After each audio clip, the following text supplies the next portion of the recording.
October 26th through November 2nd, don't miss out on the Hollywood Initiative. Are you an aspiring actor looking to better your career? Learn the essential tools you'll need at the Hollywood Initiative.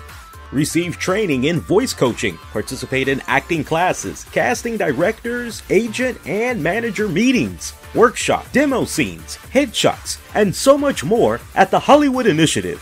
Have questions for the experts? Participate in the Hollywood Initiative's Q&A show. Don't miss out on this week-long event that will help move your career forward. Again, happening October 26th through November 2nd. Apply now. Register at thehollywoodinitiative.com. That's thehollywoodinitiative.com. And follow The Hollywood Initiative on YouTube, Facebook, and Instagram at The Hollywood Initiative. Once again, The Hollywood Initiative. If you get lots of spam emails, you've probably wondered, how did all these people get my email address? Most websites and apps require a working email to register, for no real reason other than to sell your email address to spammers. What's the solution? A temporary email address from emailondeck.com. It's quick, easy, and free. Use a temporary email for whatever you want and keep your inbox secure and free of spam. Visit emailondeck.com. Emailondeck.com. Having trouble getting a merchant account? Need an international payment gateway? Rejected by another merchant account provider? No problem. iPayTotal wants your business. Our high-risk merchant accounts allow you to accept all major credit and debit cards. Our Motto Payment Gateway allows accepting transactions on the phone. iPayTotal delivers payment solutions and products to help grow your business. Contact us now for your payment processing at info@ipaytotal.com or visit ipaytotal.com. www.ipaytotal.com. Your online payments provider.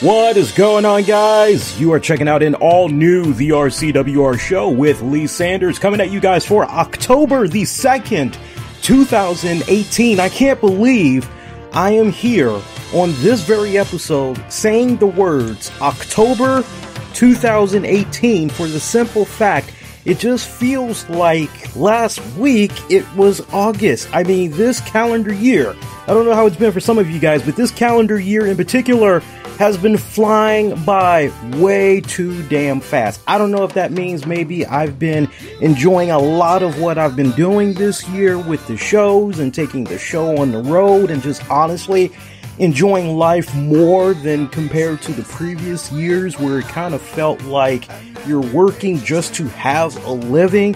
If that makes any sense to you guys, kind of go back and watch The Good, the Bad, and the Ugly. You'll kind of get the little gist of what I'm talking about. But yeah, this calendar year has been going by way freaking fast for me. And I mean, the holidays are like right around the corner.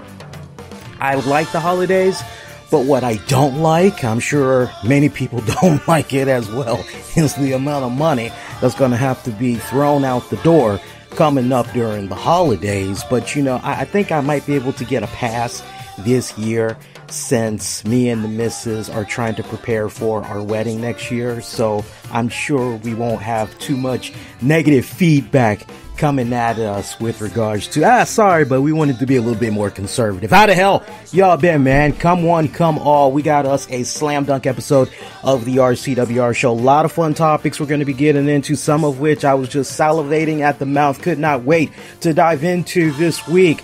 Before we dive all into it, can I tell you about the fun ways you can check out the show? Want to hear about it? Here it go. Coming at you live right now on YouTube. We're also streaming via Spreaker and via the RCWR Show app that is available for free in the Google Play Store. Just use the keywords the RCWR Show. So, look, before we dive into it, there is a couple of topics that I want to get into. And one of them is a major announcement. Now, you guys have heard me talk about this major announcement off and on for the past couple of weeks. but I stopped talking about it for, I would honestly say, I stopped talking about it right before All In Weekend, right? So the RCWR show, as those of you that has been listening for a long time and you've been listening consecutively week after week, I kind of see the same people that represent, and I do appreciate that love and support as always. I'll shout you guys out throughout the broadcast. We signed a deal for the show, and I can't wait to tell you about it because it is going to be happening on this very episode. There was just a few things that honestly, hey, I'm waiting over here. What's going on?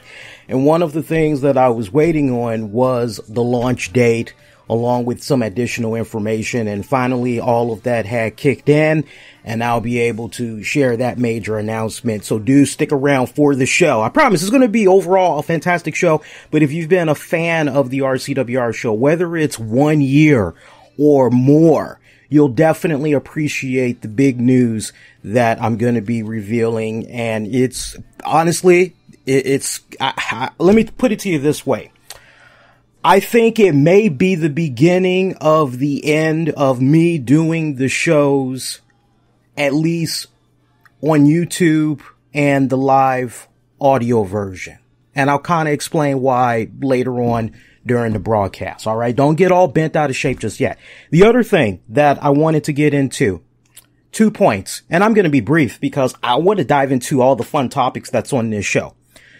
For those of you that have been longtime listeners, longtime fans of the show, all right, this is me talking at you guys, okay? I'm pretending you guys are actually in front of me right now. You know how I always say it on this show. Just pretend you and me, we're meeting up at a bar every single week. We're having a good time. We're having laughs. We're catching up on each other's lives. Okay, so I consider you guys, a lot of you guys, because I see the same faces, the same names, all that every single week. So, you know, it's like a family. So I do consider you guys a family.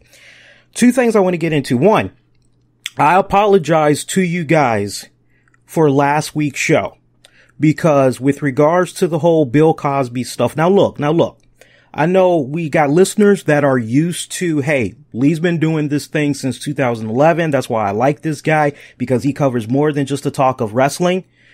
And I love that you guys appreciate that. I look at the analytics. I look at the retention. I look at how long on the downloads you listen to the audio. If you're picking it up, you know, I see if you're listening from beginning to end, all of that stuff. So that lets me know what I need to work on in general. What was supposed to be a 20-minute conversation, just 20-minute thoughts on the Bill Cosby thing, it turned into, I play every episode back. So trust me when I say, not only do I play every episode back, but I'm also making down notes on, okay, let's improve from this standpoint. Let's improve from that standpoint. 42 minutes, it's way too goddamn long to be homing in on one particular topic, especially when it's not non-wrestling related. I look at those 42 minutes, and the way that I measure those 42 minutes, I measure those 42 minutes as, okay, you know what? You know how many topics I could have dived into within those 42 minutes? Like, what the fuck? Okay. So I want to apologize to the family, the guys that's been with me through and through for months going into years. I want to apologize to you guys for what went down with that being 42 minutes long. Some of you maybe had enjoyed it. Some of you may love it when I get fired up from time to time. But regardless, I want to reassure you guys that something like that is never going to happen again. And it damn sure ain't going to be happening again with regards to the deal that I signed that's been inked out. I can reassure you that. Now, one of the things that I love about all the different shows that I do, in case you guys missed it, I do shows not just what you guys are checking out right now, but over on Patreon. And for those of you that actually check out the stuff on the downloads, I actually do Wrestling with the Topics, where it's me and the missus, and we just bounce off of each other. And each episode, it gets more playful, it gets more colorful, there's more personality in there. I love, of all the shows, Wrestling with the Topics, that's my baby. I love that. If you're a Patreon member, you get access to all of those episodes, right? once in a while, I'll actually toss out a free episode of Wrestling with the Topics for you guys to check out. Now, me and Tammy, we have various opinions on a number of topics, number of issues. But that's what makes Wrestling with the Topics so awesome, is that no matter how much we tend to disagree on a lot of points, we agree to disagree, and we're able to have that camaraderie of understanding where each other's perspectives are coming from. So with regards to political talk, with regards to controversies like the whole Bill Cosby thing, I'm just going to avoid that from here on out, because at the end of the day, 2 points. One being, I want this show to be fun. I want it to be insightful. And I don't want to feel like when I come here on the RCWR show that I'm being attacked, that I can't really speak my piece. I can't really speak my thoughts without being labeled an idiot or whatever other category you want to label me as. Because at the end of the day, like all the other podcasts that you guys probably listen to, just like myself, I have my guilty pleasure of podcasts that I like to check out. At the end of the day, all of these shows are just opinion-based podcasts. That's it. It is not the be-all, end-all. It is not law. It is not official that because this person says this, that's the way of the world. That's the way it turns. It is just an opinion. And I know that there are a lot of people that are very passionate and you know what? I love what we have going on right now, especially in these political times. I'm not saying that one needs to remain silent or one needs to back down. When I feel that something needs to be said on the RCWR show, trust me, I will definitely say it. But I'm going to do my very best because I know there are a lot of you guys, you hear about it at work, you hear about it at home, you hear about it from your coworkers, your friends, your family. I know at the end of the day, when you come and you check out this show, you want to try to have it, you're hoping it's going to be fun, it's going to be upbeat, etc. And you know what? That's what I want to give you guys. But I'm going to do my best to stay away from political stuff. I'm going to stay away from controversial topics. If you want to hear my thoughts on stuff like that, that's honestly what Wrestling with the Topics is for. I can totally be uncensored. I can and I'm playing off of somebody. I'm playing off of the missus. And like I said, every single time we do the show together, we're like night and day. And yet we get along because we respect each other's opinions. And that brings me to another point. Those of you that saw the exchange that went down in the chat last week, by no means do I want for you guys to get the impression that you can't say your piece because, well, shit, Lee might fucking No. I want you guys to feel more than welcome to sound off and put your opinions out there. However, understand just one simple rule. Treat your fellow man and woman how you want to be treated. If you want respect, you got to put it out there first. And that means don't go with the stupid name calling. I'm almost 40 years old. I'm going to be 38 this year. Okay, so I don't have time for the games and the bullshit. From here on out, if people come into the chat and they want to be about labeling people certain names, I'm not having that. I'm quietly just gonna put you on the block mode, and that's gonna be the end of it. That's just gonna be the end of it. Okay? So, please be respectful to each other and respect each other's opinion. Right? I think at the end of the day, especially in these troubled times that we're in, that's what we need now more than ever. All right? So on that note, let's go on ahead and let's have some freaking fun. And to Mitch in the chat room, I have 11,000 subscribers on YouTube, over 7 million views. I have about 3,000 followers on Twitter. I have 3,000 likes on my Facebook page. Been at this since 2011. I average anywhere from 10,000 to 15,000 downloads monthly. And yeah, from time to time, I get the opportunity to interview some big name guys. Also, just signed a major deal for my podcast.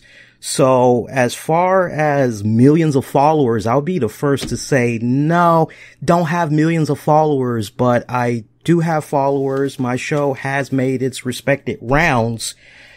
being covered in wrestling media outlets. So if you're new to the dance, welcome, my friend. But if you're gonna put some information out there as far as bashing, can you at least do yourself a favor and rather than come off like a jackass, actually look up what the channel is about, check out the social media pages before you even form a really silly comment like that? Now, you see how I said that? I could have said asshole. I could have called him stupid. I could have called him dumbass. No, I just said, hey, with regards to the comments that you had made, the comments were freaking silly. Workout shirt. No, this is just a regular t-shirt. And I have my jeans on right now. I wear a do-rag because I'm letting my hair grow out so I can have nice long dreads by the time my wedding comes around next year. I hope that's okay with you, Mitch. And if not, go fuck yourself. So, on that note, let's have fun. Yeah? Oh, I'm fired up tonight. Don't bring it. Won't start nothing. You know, don't start nothing. Won't be nothing. Let's have fun. All right. So, a couple of areas I want to get into tonight. Look, how about that Raw from Seattle? My God. Look, that Raw, I gotta admit, it was dragging. It definitely was dragging, but you know, I always try to nowadays, because the challenge for me when I do these shows every week is the redundancy of lacking creativity, lacking writing, lacking booking. And if all else fails with the WWE product, I try to say, well, at least I can have some good quality matches, right? At least there'll be good quality matches I can enjoy and I can and then most days it's kind of average, right? So rather than come on here and just go, yeah, Raw was so-so, I try to look for a couple of bright spots and also areas where, you know what, this has a lot of potential, but this could use some improvement. Point of observation, that was a slam dunk good. I love the Elias Kevin Owens segment. That was fucking hilarious as hell. I don't think anybody expected that Seattle, even though they have not had a NBA basketball team for some years now, I don't think anybody was expecting for the basketball team, for the Seattle crowd to be that white hot towards Elias and Kevin Owens. I mean, you talk about garnering such heat. You talk about holy mother of, I mean, it felt like doing the time warp again, right? I mean, seriously, it felt like frickin' you were like back into the 1998 era, one more time. I mean, it was freaking ridiculous. I mean, it was like the Monday Night Wars all over again. And you see Stone Cold Steve Austin and The Rock. Like, you're thinking of those guys that could go in there and they can get the type of reactions that they were able to get. By the way, Mitch, you're kicked out, buddy. You've been blocked from the chat. Enjoy the rest of your night, asshole. Ha ha. And what's up, Steven? And, what's up, Mark? Who else we got in there? Adiko, what's up, man? Yeah, I agree. That's why I'm trying to look for the bright spots now, man. But, you know, for me to see Elias get that type of heat that he was able to get, putting down the fact that Seattle has been without a basketball team for so many years. And the crowd, you know, it wasn't just a boo. I mean, that was a unanimous roar of boos. The boos were just so freaking loud, and it was so overflowing. These guys, you're looking at them. I don't know if you guys were going there, but for me, I'm looking at Elias and Kevin Owens, and I'm hoping that there's going to be some type of a little bit of intimidation from what they're hearing from the crowd. Because look, can we all be honest with each other? Many of us have seen these guys in the WWE for a good minute now, right? We've been watching Elias Kevin Owens in the ring for a good minute now. Yeah. So we know how well they're able to take care of themselves under pressure. But to see the level of pressure that the gentleman had received on Monday, I don't know about you guys, but I'm like salivating going, oh, please please, I hope that they break your armor a little bit. And because when you have that little kink in the armor and you're like, oh my God, this wasn't part of the show. They didn't prepare us for this. They didn't say we were going to get this type of, like, oh my God, what do we do? And that is when you have the most brilliant moments take place, I feel, in that ring. Is okay, it's make or break. Now, here is something you were told that this is probably going to happen, but never did you imagine it was going to be at the level that it was on Monday night. And now, okay, time of truth. Are you going to be a deer in the headlights, or are you going to be one of the kings of improv and just work your way through that? And I got to give Elias and Kevin Owens a lot of credit. They freaking powered through that segment. The crowd kind of got to them a little bit. I could see a little bit of a break in Elias's armor after he made that statement. And I mean, it was in a unanimous, what, guys? It went on for like about 7 minutes or whatnot. That was freaking ridiculous. Loved it. I ate that up, and it just made me appreciate a guy like Elias even more, to the point that, okay, can we please just put the rocket ship on this man, Elias, already, and just let him run. Let him fly. Let him soar above the skies. Please, can we do that? Because I'm looking at this guy. He's got the great looks, right? Plays the guitar very well. What is it that I told you guys when Elias had first came through NXT? I told you guys, I said, he reminds me of Randy Savage. Rest in peace, Randy Savage. He also reminds me of Seth Rollins meets Triple H, but then he also has Ryan Howe. And I'm probably one of the only guys, if not of a select few, that jumped out there and said that, hey, Elias, his whole guitar shtick, he's like basically ripping from the playbook of Ryan Howe. Ryan Howe was known as Skid Marks in Tough Enough, like that last season of Tough Enough that had came about, where I'm not talking about the one with Patrick Clark in them. I'm talking about the one before that, where Steve Austin was one of the judges and all that. That's the Tough Enough I'm talking about. And you had a guy named Ryan Howe, Skid Marks. Bill DeMott used to pick on him all the time. And I remember after Ryan got eliminated from Tough Enough, he said, no, my dream is going to continue. I'm going to continue to pursue a career in pro wrestling. You just wait and see. I'm still on this. You have not heard the last of me. And I keep tabs on him, off and on. I haven't checked up on him probably in about maybe a year and a half. But I remember year and a half, 2 years ago, he was just tearing it up still on the independents, especially down in OVW. He would come out, and rather than have an acoustic guitar like Elias is pushing right now, he would actually come out and play an electric guitar. And he had a nice little miniature Eddie Van Halen segment going on when he would just first come out. I mean, he wouldn't talk or anything like that. He would just come right out. That was his entrance. He would just come right out, and he would just always, every time he would come out, he would always have a new arrangement, and it was freaking killer. And by that point, I don't know how his physique is now, but at that point, he was ripped. He looked nothing like the guy that we had saw on Tough Enough. He had the six-pack abs. The guy looked like he had the body of John Morrison, basically. Just chop off the head of John Morrison and put Ryan Howe's head on there.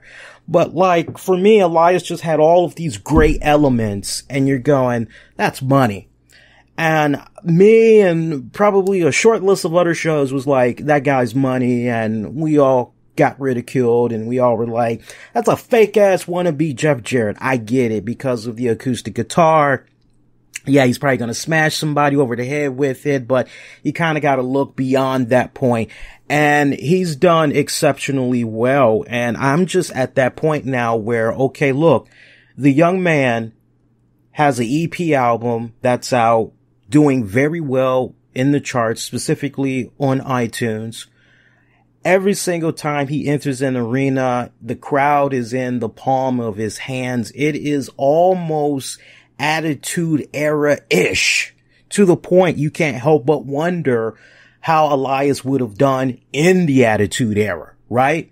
I think it's safe to say that if we would have put him in the Attitude Era, or if we would have put him during that era where Hulkamania was running wild, maybe kind of like when Hulkamania was almost on his way out the door, took a little bit of a breather, and then WCW, you can't help but wonder how Elias would have done in those respected eras. But like, man, I hope that the WWE within the next 90 days has some serious plans for this young man. Put the rocket ship on him, let that bad boy take off, and let's see this man go to the heights of potentially becoming the new IC champion.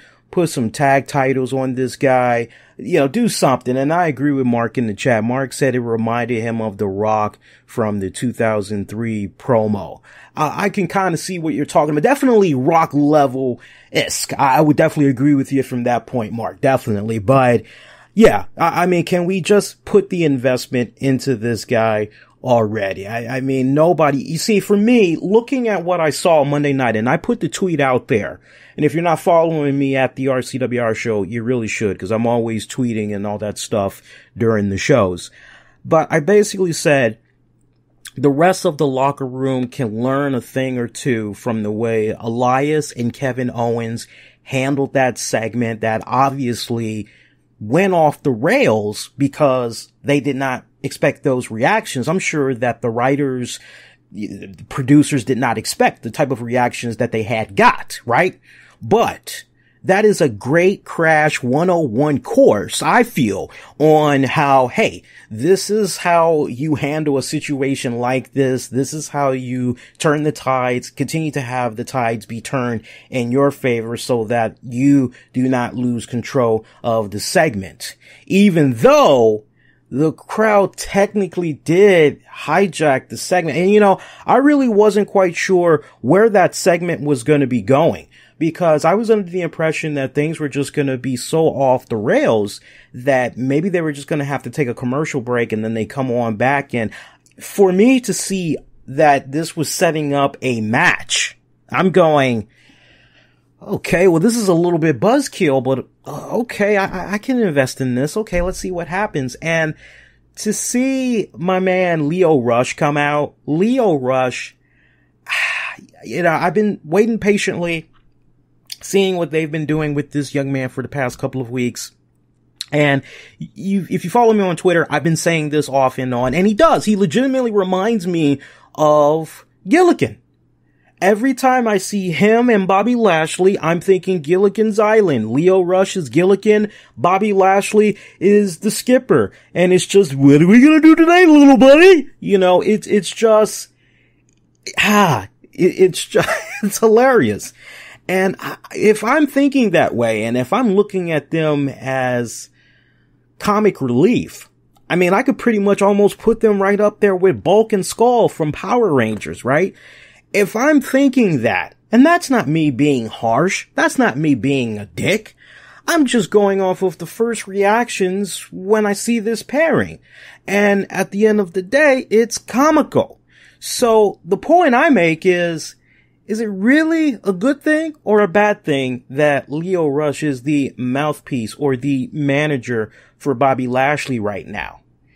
And given, I'm still trying to be a little bit more patient with this, but I feel that it's going a little bit too comedic. I feel that Lashley is just not really getting to that point I personally feel he needs to be at. And what I ultimately would love to see happen is, if it was me in an entirely different world, I know there were some people that threw some names out there a couple of weeks back. I didn't even read the names, but I kind of had an idea you guys were going to throw some names out there. But honestly, as I'm watching Lio Rush this past Monday and I'm going, nah. Two names jumped out at me. Abraham Washington, but, fat chance of that happening. But, stranger things have happened. Lightning does strike twice in the WWE, right? Some things can't be forgiven. But then the other guy I was thinking about was Montel Vontavious Porter, MVP. How badass would that be if MVP was the mouthpiece for Bobby Lashley? Hey guys, hope you're enjoying this edition of the RCWR show, be it you're checking it out on demand or on the downloads. Hey, this episode is brought to you in part by the PickleMeStupid.com website. You heard me right. The PickleMeStupid.com website. This website, I have to tell you, and it's all the brainchild of a guy by the name of Tony. He does a really great gaming channel, really shows great graphics, his frames per second, everything is on point with regards to his live streaming of video games. But what also makes his website, Pickle Me Stupid, so freaking awesome is that he shows original artwork that he has been working on. If you are big fans of abstract art, right? You definitely need to check this out. I mean, it's very vibrant, very bam in your face. It really just captures your eye in such a way where you see these vibrant, colorful paintings and your eye is just flowing with the great choice in colors and shapes, sizes that he's using for his abstract artwork. You gotta check it out. It is some really great stuff. Like I said, he does a little bit of gaming as well, but the real backbone of his website is all about the artwork, and you can see a ton of great stuff on display right now. And if you enjoy his artwork, and I know you are, I definitely want you to not only bookmark this website, but at a later date and time, definitely kick in, donate to him a little something through PayPal, Patreon, whenever he gets that set up, and or directly via his website, as I'm sure Tony would definitely appreciate that. But one more time, this edition of the RCWR show is brought to you by Pickle Me Stupid. Again, PickleMeStupid.com. Go check him out today. Ooh, my God. Half man, half amazing. MVP, the mouthpiece, the manager for Bobby Lashley. You want to talk about getting that beast of a man over?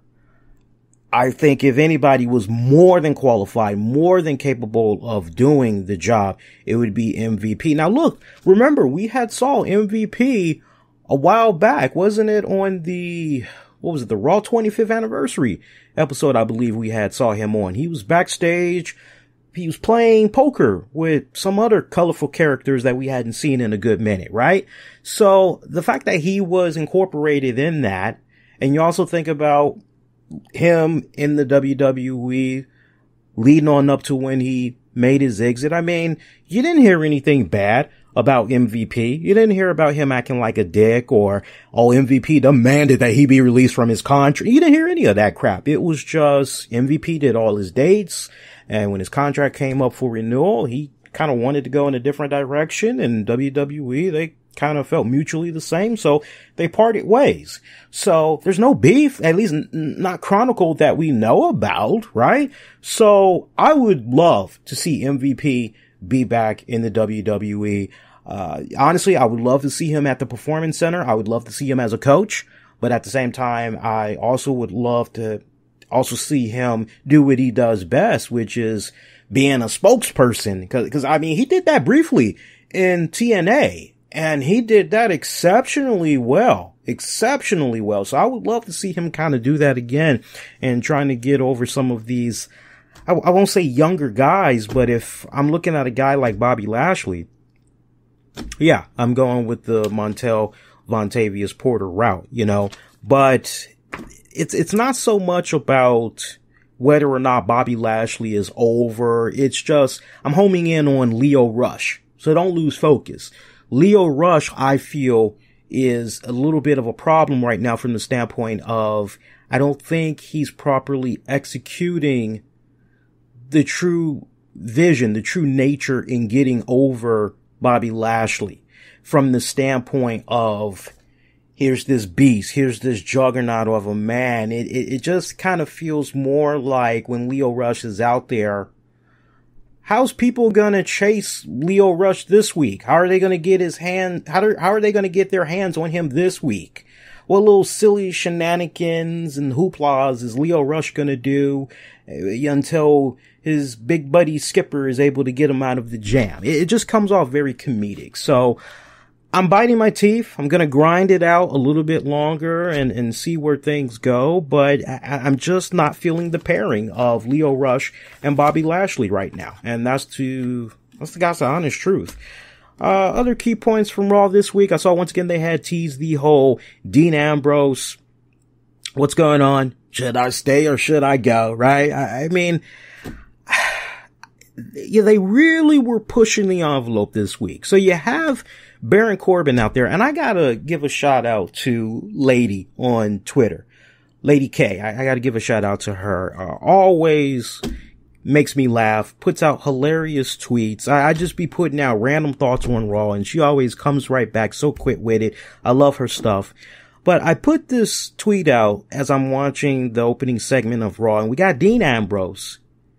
He's in this position where he's talking to Carly Caruso, and Carly's basically trying to establish where was his head at the conclusion of last week's Raw, you know, with the whole tension, the points that Dolph Ziggler, Drew McIntyre were making. You know, does he feel like there's dissension with the Shield? Does he feel like maybe he needs to go the solo route? You know, what's going on with Dean Ambrose? And Dean Ambrose, as far as he's concerned, he's thought about it. Like, yeah, who hasn't? You know, but he's thought about it. He's thought about leaving his brothers. He's thought about quitting the Shield. But at the end of the day, those are his brothers, and he's going to be with them through thick and thin. Okay, all right, cool.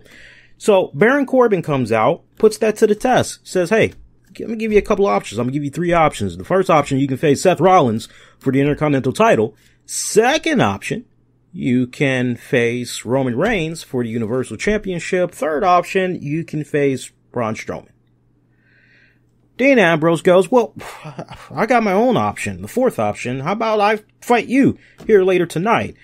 And Baron's like, yeah, I kind of figured you were maybe going to go in that direction. No, I'll make the decision for you. You're going to face Braun Strowman. So you're going, wait, what? Oh, okay.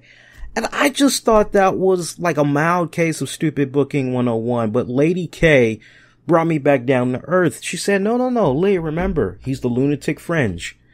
What he does is usually head scratching. It's kind of crazy. This suits where he's at right now with his persona. This is typical Dean Ambrose. He does out of the box stuff. I go, oh, okay, well, I didn't think of that, but okay, cool. So, but there's still a mild case of stupid booking 101 because you have Baron Corbin present Dean Ambrose with these opportunities. 2 of those opportunities was for a championship. So then you have Roman Reigns come out shortly after. Because I remember there was like a gang up on Dean Ambrose, which led to Dean Ambrose saying to Seth and Roman respectfully, separate corners, backstage throughout the night, hey, I had that. If it wasn't for you, I would have had that. You know, I probably could be the Intercontinental Champion right now. Or I could probably be the Universal Champion right now. Right? So, Dean Ambrose is there. And you know, you see Baron Corbin once all the chaotic stuff broke out in the ring. This is leading up to Dean talking to those guys, as I mentioned a few seconds ago. And Baron, I believe, he says to Roman, hey, you've got a match next. So don't leave. You're taking on Dolph Ziggler. Dolph, like, hey man, give me a shot at that title. What's up? So Roman actually obliges, but then we have Baron come right out and say, no. You're not going to be defending that title here tonight. The next time you're going to be defending that title is at Crown Jewel against Brock Lesnar. And, who's the other guy? And Braun Strowman. So you're going, wait a minute. But Baron, you just opened up the show and you gave Dean Ambrose with an opportunity to face either the IC champion or the Universal champion. So, I don't understand. Roman willing to defend the title against Dolph Ziggler.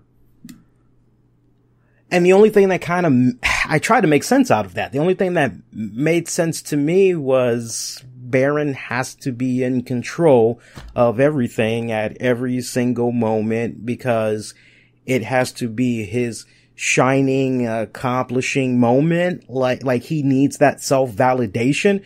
That's the only thing that honestly makes sense to me. So I guess if you want to make sense out of it, that's how I made sense out of that. But, I enjoyed the match that Roman Reigns had against Dolph Ziggler. Non-title matchup. Solid matchup. Dean Ambrose facing Braun Strowman. That actually was a pretty damn good matchup as well. Trying to think if there was any other key points for the night, and I'll have to rely on. I know Steve usually likes to. This match had happened on Raw, and what about this moment? But there's really nothing else that comes to me because Raw was somewhat of a so-so episode.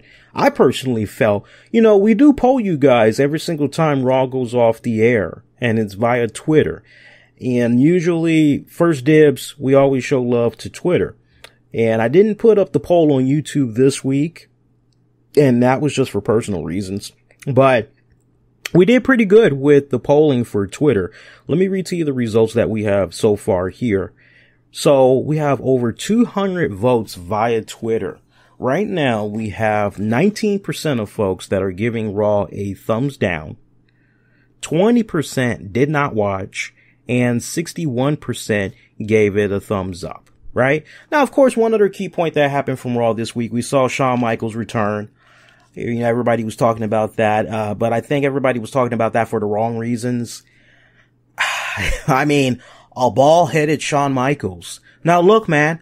Hey, look, I spent many years on this show with a bald head, and, now I have a full set of hair again. I just decided to stop shaving. Like I said, I'm letting my hair grow out for the wedding next year. And I gotta tell you, I was not expecting a bald-headed Shawn Michaels. I legitimately was, and see, here's the thing. If Shawn's had this bald head now for a good minute, I don't know anything about it because sadly, when it comes to the RCWR show page, Shawn Michaels blocked the RCWR show. That all ties back to a book signing that he did, Tyson's Corner. You can check it out on the website, and I think there's probably even audio about that whole experience, probably on the downloads and on the YouTube channel somewhere. But if he did this like weeks prior, I don't know nothing about it. This was like my first time seeing a bald-headed Shawn Michaels. I didn't hear anybody else talking about this within weeks. So this was new to me. And I gotta tell you, it really took me back because the last time I remember seeing Shawn Michaels, he had very short hair and it looked very fine. I personally felt Shawn, all he had to do now was just wake up, take his hand, woof, and he's out the door pretty much. Or wet his hands, woof, and head out the door. That's all he's got to do. But now he just had a straight up bald head. And I saw people making fun of the poor guy online, and I just felt bad. One of the comparisons that they did, and I had to share it on the Facebook page. I'm sure you guys probably saw this, right? Did you guys see the image of baldhead Shawn Michaels, and you had Joe Pesci's character from Home Alone? Oh my God, you're looking at that and no, that's so low. Like, how low can you go, dude? But he's still the man. Shawn Michaels is still the man, and it was nice to see him take a choke slam. It was nice to see him take a spot there as his buddy and it was so funny too, because long before I saw the Joe Pesci image, when I see how Undertaker Kane, they ended up gaining up on Triple H because he tried to come out to help his little buddy, watching Triple H get mutilated by Undertaker and Kane, and then you see Shawn Michaels with his hands just all, oh, Hunter. It kind of reminded me of fucking, was it Goodfellas or was it Casino? No, I'm reminded of Casino. Yeah, Casino was the one where Joe Pesci and his brother, that's all I gotta say. And just seeing Shawn Michaels just crawl and sad face, and you're like, oh, he's going Joe Pesci. He's like, please don't hurt his little buddy. I love that. That was a nice setup. That was a great go home, basically, and setting up the WWE Super Show that's going to be airing this Saturday morning. And before you even ask me, I will be getting plenty of sleep.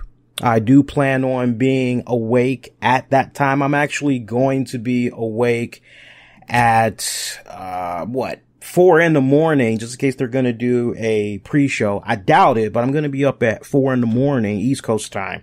And I will be watching that pay-per-view event in real time. So for those of you that actually are going to be up as well, if you got Twitter, interact with me on there.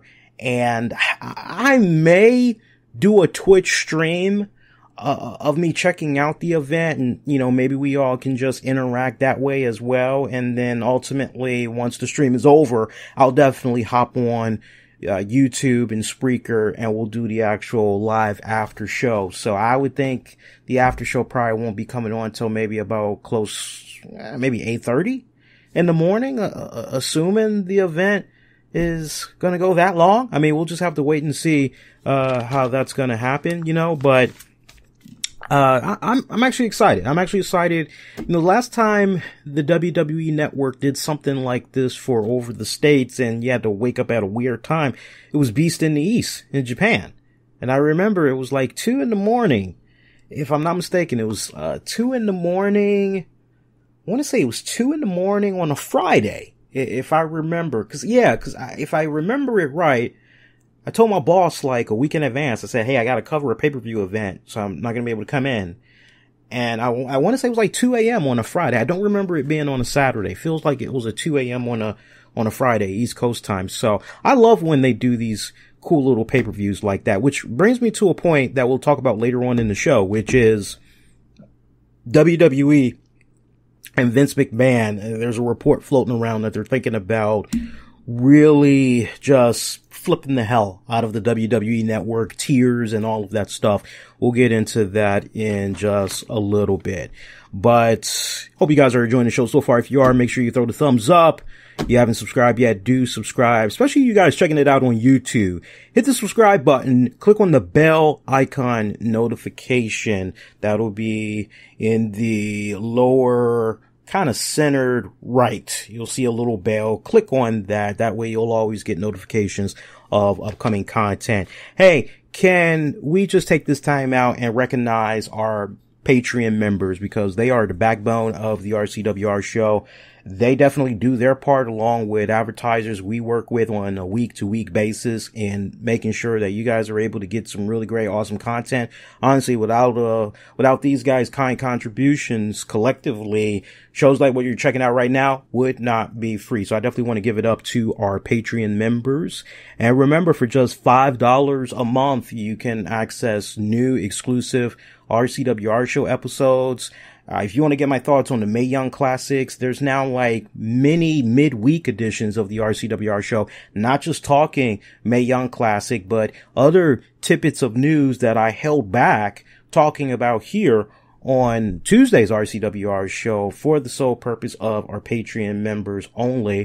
You also get access to Wrestling with the Topics with me and Tammy, my other favorite series, 30 with Lee. Yes, I will be seeing Venom this weekend. That will be on Patreon as part of 30 with Lee. But as it stands right now, $5 a month gets you access to hours upon hours of new additional audio and video content. There's like about at least over 30 pieces of content that's on there already, right? Patreon.com/RCWR show. Shout out to my good friend, good pal, Anthony Missionary Thomas of Wrestling Soup. Made his thunderous return last week as he was having computer issues. Great to have you back, bud. Shout out to the beautiful and the lovely Courtney Summers, who has the Wrestling Metal podcast that will not be premiering until sometime in October, I believe. Maybe around the Evolution pay-per-view weekend. I have to wait and see. I gotta get with Courtney. Every time I try to remember to get with Courtney, I'm always sidetracked doing something else. But shout out to the lovely Courtney. Shout out to Michael Wolf, John Davis, and Joe Ramon Jr. Shout out to all of those guys. Appreciate them as always. Speaking of Evolution, so the way it's looking right now, I will not be doing a Evolution after show. In my place, however, because I want to let this just be about the women, right? I want to say my piece, but I think that should come on Tuesday's RCWR show for that week. But for that Evolution after show, we've got two people that's going to be taking the helms in my place for the live after show covering that event. It's going to be my girl Tammy and my best friend, my pretend sister. You've heard me talk about her off and on over the years, Ebony. They both are going to be teaming up, and they're going to be doing, I think, just to make things very simplistic so that there's no technical issues, we're just going to let that be a live audio stream that you guys will be able to check out on the Spreaker.com site, and you'll be able to check it out via the RCWR Show app, available for free, Google Play Store. It's going to be a fun show, I can tell you. And I was literally talking to Ebony the other day, and I said, dude, you know, and I brought up the whole Evolution pay-per-view. I said, dude, are you watching the pay-per-view? She said, yeah, I am. I said, I've been trying to figure out, you know, who to get to take my place for the after show. And honestly, I can't really think of anybody but you. I mean, you tried out for WWE a couple of times. You got awarded a contract and you turned it down. I'm like, you know, you still have your respected friends in the business and all that. How about it? Would you like to, you know, come on the show? And she's like, yeah, hell yeah. I need to put myself over anyway, because she's got her own Twitch channel and all that she just started up and everything. And I said, she's a talker, let me tell you, very energetic, and just, she's like Robin Williams funny meets Wanda Sykes. You guys will definitely love her. She brings a unique style, a unique flavor. She is not apologetic whatsoever. She don't take no shit from nobody. And I love that about her. I always have. Sometimes you don't like hearing it, but you need to hear it. That's how she basically rolls. So I'm really happy that we got her for the Evolution after show that's going to be coming up. So I don't know. I may be in the chat room and I may interact with you guys, but I don't know, because I really don't want to take away from them. So I'm just going to play it by ear, but I know for sure both of them are definitely going to be taking over the show. See, can we get into any other? I'm going to be recording those spots on the download, so I don't need to worry about that. Okay, let's go on ahead now. While we're talking about pieces of news, let's take a sidebar here. All right, so we teased it at the very top that the RCWR show had some pretty big news, big news that we're going to be sharing here on the show. Now, let's set this up properly. So around August is when all of this really happened again. I would have to say early, almost mid-August. I had reached out to this company. I had heard a lot of great things about them. And I saw the track record as far as the people that they had the opportunity in working with. And I said, wow, you know, it would really be awesome to be a part of this team, because you want to talk about the elite. You want to talk about, wow, really branching out and tapping into a new audience, potentially bringing in more subscribers, more viewers. And it was like, you know what have I got to lose? All right. Now, our show was almost picked up by CBS Radio many years ago. And when I say that, I don't say that to brag. I say that to let you know that, you know, we have the following, we have the numbers, we have the track record, the respected track record, right? It's not just a Johnny come lately podcast, you know, like, who the fuck are you? It's like, no, we've been around for, believe it or not, we've been around since 2011, and slowly just been putting down the foundation piece by piece by piece. That's just how we've been doing it, ever going so slowly with great patience, with great virtue. So, you know, I was bummed when I didn't get to deal with CBS Radio, and it was like, okay, you know, all right, life goes on. All right. And I tried the whole, well, let's work with other YouTube channels and let's see about branching out the content, and maybe in return it can, but kind of like what Jim Cornette experienced on his podcast and trying to, okay, have that same mentality. He learns that, hey, sometimes, we got motherfuckers monetizing my shit and I'm not seeing one dime, or they're giving me very little. Thank you, fuck you, bye. I'm done with that shit. So that was pretty much a sour deal. So it's kind of like, okay, well, I was talking with the family about this. I said, look, here's this company. I'm hearing a lot of good things. I've been paying attention to them for a couple of years now. They're really taking off. What do you guys think? Pull the trigger, do it. Introduce yourself, set yourself up, see if you can get an interview. So I have an interview with these guys and everything goes totally fucking smooth. And, next thing I know, I'm offered a contract. Go over the logistics of the contract. Pretty much the contract was signed as soon as they sent it to me. The contract was signed way before All In weekend. And they're like, yeah, we love your show. We love your content. Yes, we want you to launch. Yes, we want to work with you. Yes. So, only thing I had to figure out, or they had to figure out, was when are we going to give the RCWR show? When we going to hook them up? When we going to hook them up?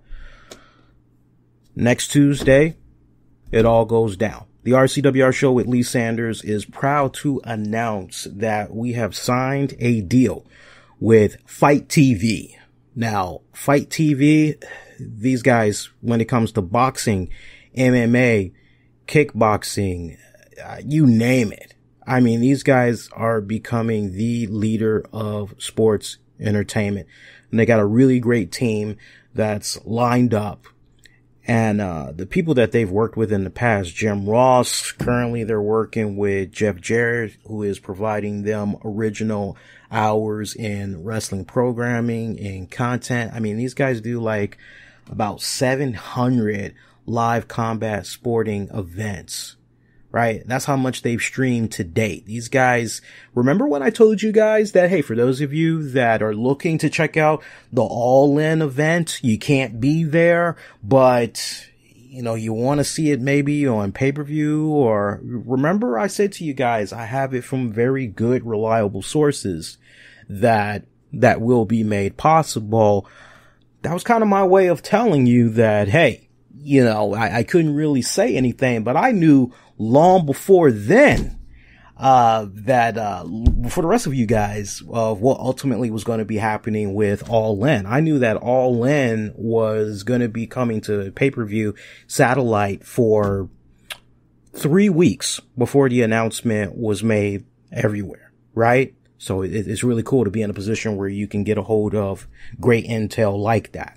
So the way things are going to be working with Fight TV and the way episodes are going to be premiering on Fight TV next Thursday, which is, I believe that is the 9th. Let me just double check here. That's actually the 11th.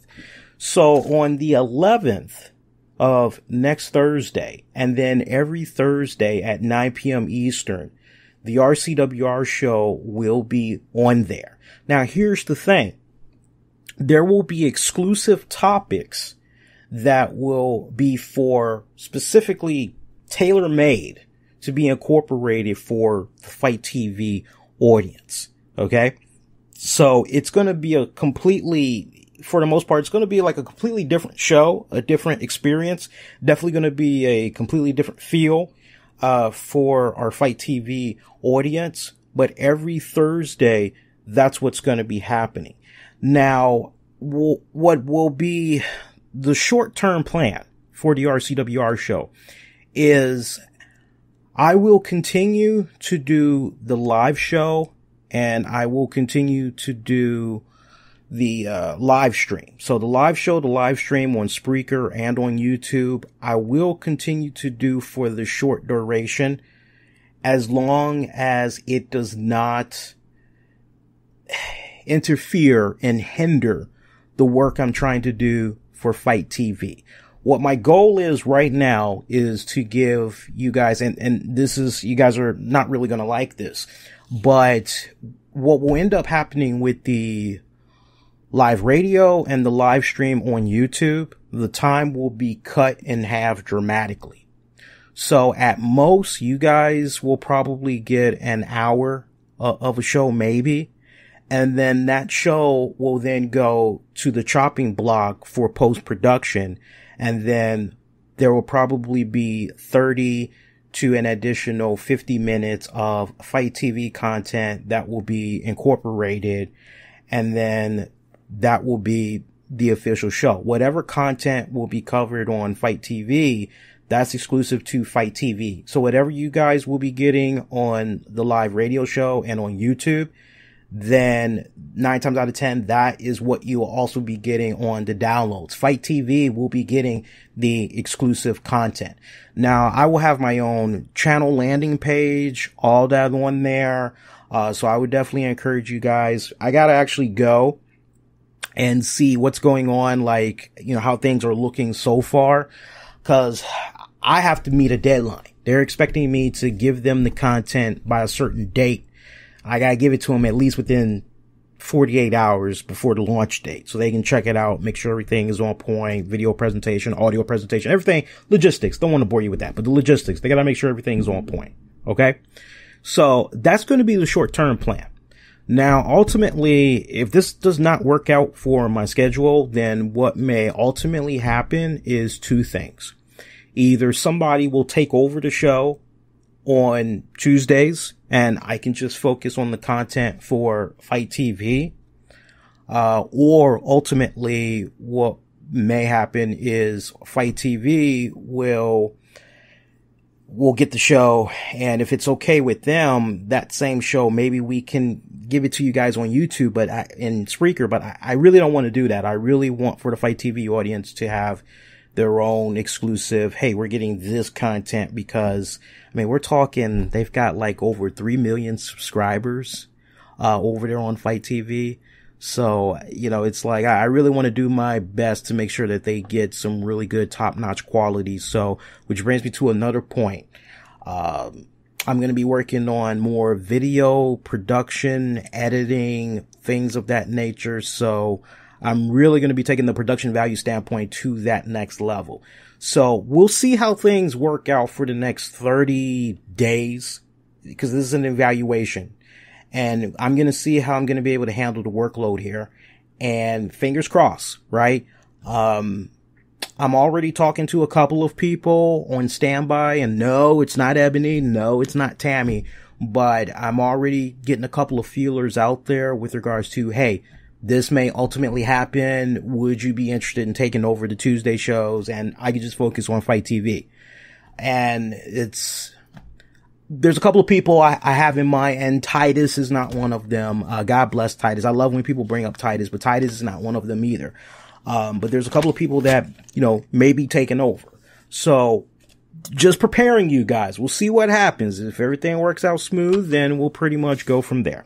All right. But we're really happy to be on board, because I tell you, I've been looking at these guys for a couple of years, and I'm like, man, these guys are going places. And honestly, I think I want to tag along for the ride. I think it'd be an awesome fucking ride. And honestly, I'm really happy that, we're on board.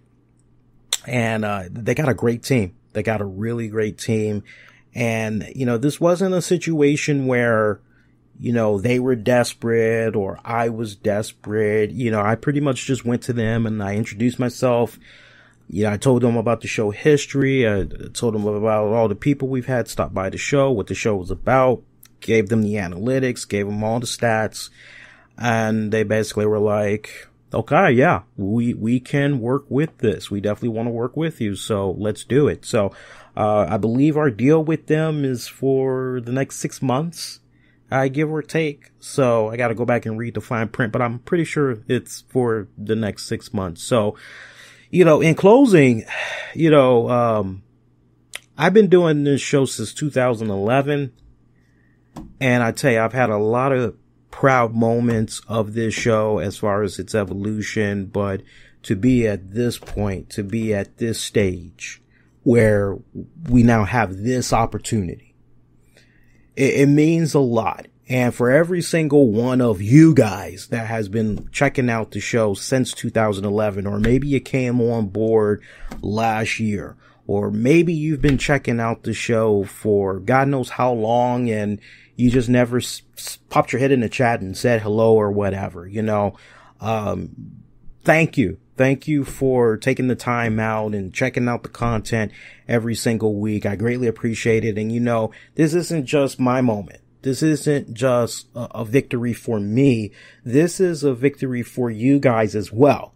Think about it from the standpoint of a victory, from the standpoint of, hey, man, here's a good show. And, honestly, not that many people check it out live, or not enough people really check it out on demand or on the downloads. Well, but that adds up.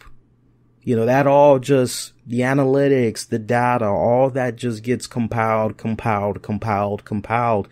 after a period of time, I gotta tell you, there was a period, I would say 2 years ago, I came pretty close to just stopping the show. Last year in particular, when I was working 2 full-time jobs, there was a point where I thought about just stopping the show altogether. I just felt like, why am I really doing this? I kind of questioned myself. I was like, is this really something I want to continue? I had to basically rediscover how and why I fell in love into doing this. And I've never let go of it since then. And I think probably one of the main things that was like buzzkill for me was, I remember for the longest time we had our show on Blog Talk Radio, and on Blog Talk Radio we were averaging like 50 to 75,000 downloads a month, constantly in the top, when they showcase the shows on Blog Talk Radio, you go on the website and you see, hey, staff pick or whatever. We constantly were in rotation on there. And it was a bitch to walk away from Blog Talk Radio. And I had friends, colleagues, they were like, you're not really doing a show if you're doing a show on Blog Talk Radio because you're hosting the show with your phone. And you're getting piss poor fucking audio quality as a result. So it was, okay, well, do I jump the ship or do I settle for shit? And eventually I said, okay, well, let me roll out. And its past couple of years has been a rebuilding process. It's basically been rebranding and trying to reestablish the show as, one of the best that it used to be, like at least on that respective platform. And there's been a couple of times where I've just honestly been like, what the fuck this. I don't need that. I got a good paying job. I'm happy. I got a beautiful woman I'm going to be marrying. It's like, why am I? And right when I start talking that way, I have my girl, I have my family. They say, no, you got a great gift. Like, fuck the haters. Haters are going to hate because they wish they could be in your position. They wish they could even have a fraction of your following, your plays, your downloads, a fraction of the people that you've had the chance to interview and chat with, fraction of you being able to take the show out on the road and everything. No, haters are going to hate. Keep doing you. Fuck the negativity. Be about the positivity. And so I've tried to have that mentality, ever since, and I haven't let go. So I'm still having fun. I think honestly at this point, when I stop having fun doing this, then that's when I'm just going to shut everything down completely. Yeah. Let's go on. A couple of other topics I want to get into on the show. So one thing that was pretty sad for me was this crap that's going on about Ted Turner. I was floored when I heard about this, and this hit close to home for me because Tammy, she has a relative, or had a relative, friend of a relative to be exact, that was suffering with this. I'm sure you guys probably had heard about this, but it's not really getting the type of coverage I feel that it deserves. Ex-WCW owner Ted Turner, he was on this past weekend's Ted Koppel was doing the interview. I want to say it was CBS This Morning or whatnot. And he basically had revealed that he's been having a battle with Lewy Body Dementia. And I mean, just the key word right there, dementia. And you're going, holy shit. And like, when you do your research on that, you know that ultimately, on top of Parkinson's disease, that's also something else that the late comedian Robin Williams was diagnosed with. Now, I honestly can't remember at this point if Robin had knew about that diagnosis before he committed suicide. I'm pretty sure he knew about the Parkinson's, but the Lewy Body Dementia, I'm not really sure about. That's a little murky for me.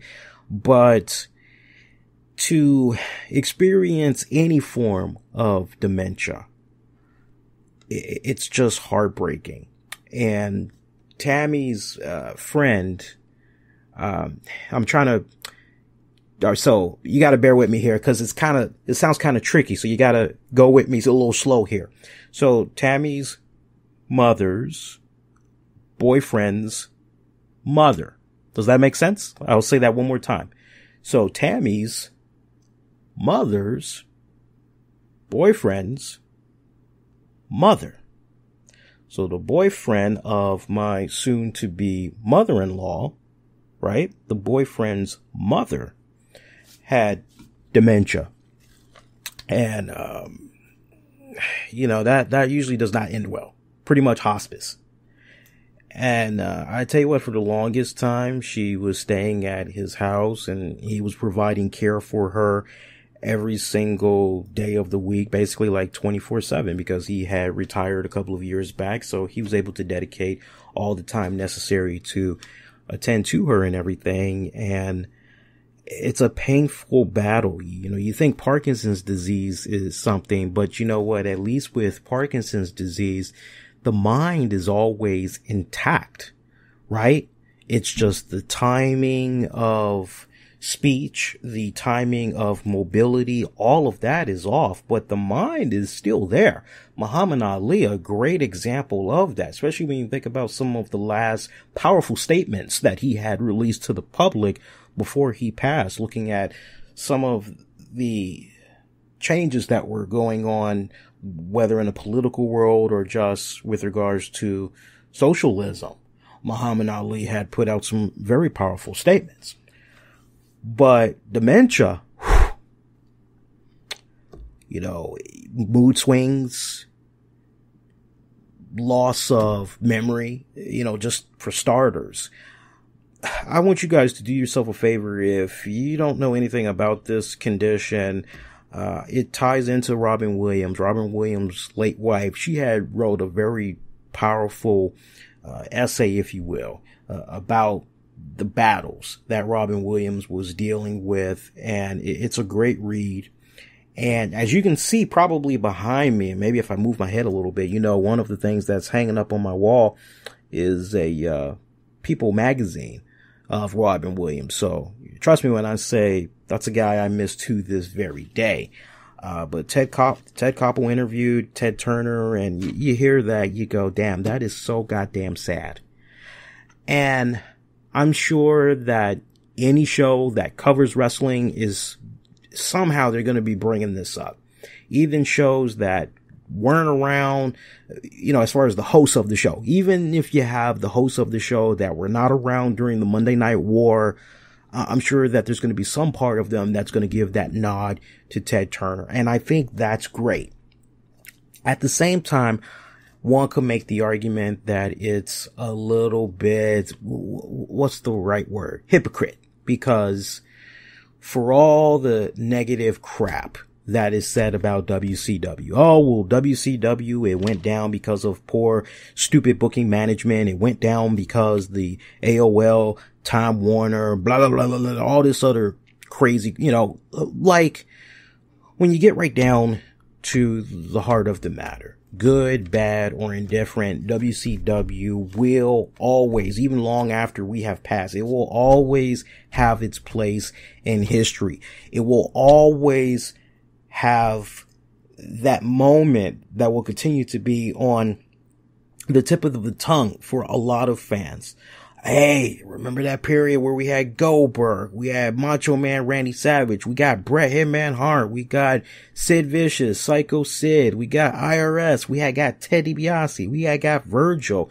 Remember the Cruiserweight division, remember Jericho, remember Benoit, Eddie Guerrero, Dean Malenko, Rey Mysterio, right?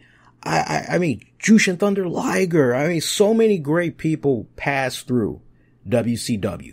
We had so many great moments in WCW that for a little bit over 2 years, WCW was crushing the WWE in the ratings war until WWE had adapted. I mean, remember folks, we had almost got to that period of time where WWE was very close to filing for bankruptcy because they were just so behind in the times, and WCW was just doing their thing, continuing to evolve, that finally WWE just said, well, you know what? Let's take some of these elements that WCW is doing. Let's implement them in our pool. And then let's do one or two of these additional things and let's try to match them blow for blow. And you saw the end result of that, right? So, but you know, Eric Bischoff, without a doubt, created some great moments in WCW, the Cruiserweight division, the NWO, Hog Wild, a lot of great stuff. Great stuff. Eric Bischoff was definitely innovative for his time, but you know what? I personally feel that you cannot bring up WCW and Eric Bischoff without mentioning Ted Turner, because Ted Turner, his fingerprints is all over pro wrestling. You know, he goes as far back as Superstation, TBS, and when he bought the Jim Crockett Promotions back in the 80s and everything, and called up Vince McMahon and the infamous phone call, Vince, how you doing, man? I want to tell you, I'm going to go on ahead, I'm going to get in this little thing called pro wrestling. I'm in the wrestling business now, Vince. You know, and Vince McMahon and Ted Turner, to my understanding of all the things that I've learned over the years, they didn't hate each other. They didn't hate each other's guts to the point of, drop dead, pal. F you. It wasn't anything like that. It was just, okay, so you're going to try this, huh? Okay, well, best of luck to you and see you down the road, you know. Need anything, give me a call. You know, but it was just friendly camaraderie, just going back and forth with these two guys, both of these guys just jockeying to be number one, right? And, you know, sadly, you know, it's not really known what made Ted Turner. Obviously, there's always been that infatuation, that love, that appreciation for pro wrestling, but a full-blown, hey, look, this is why I ultimately decided to get into the pro wrestling business and all that is because of these respective reasons, right? I would love to just hear an in-depth interview about that, like before he passes. But you can't talk about WCW, the great moments, Eric Bischoff, without mentioning Ted Turner.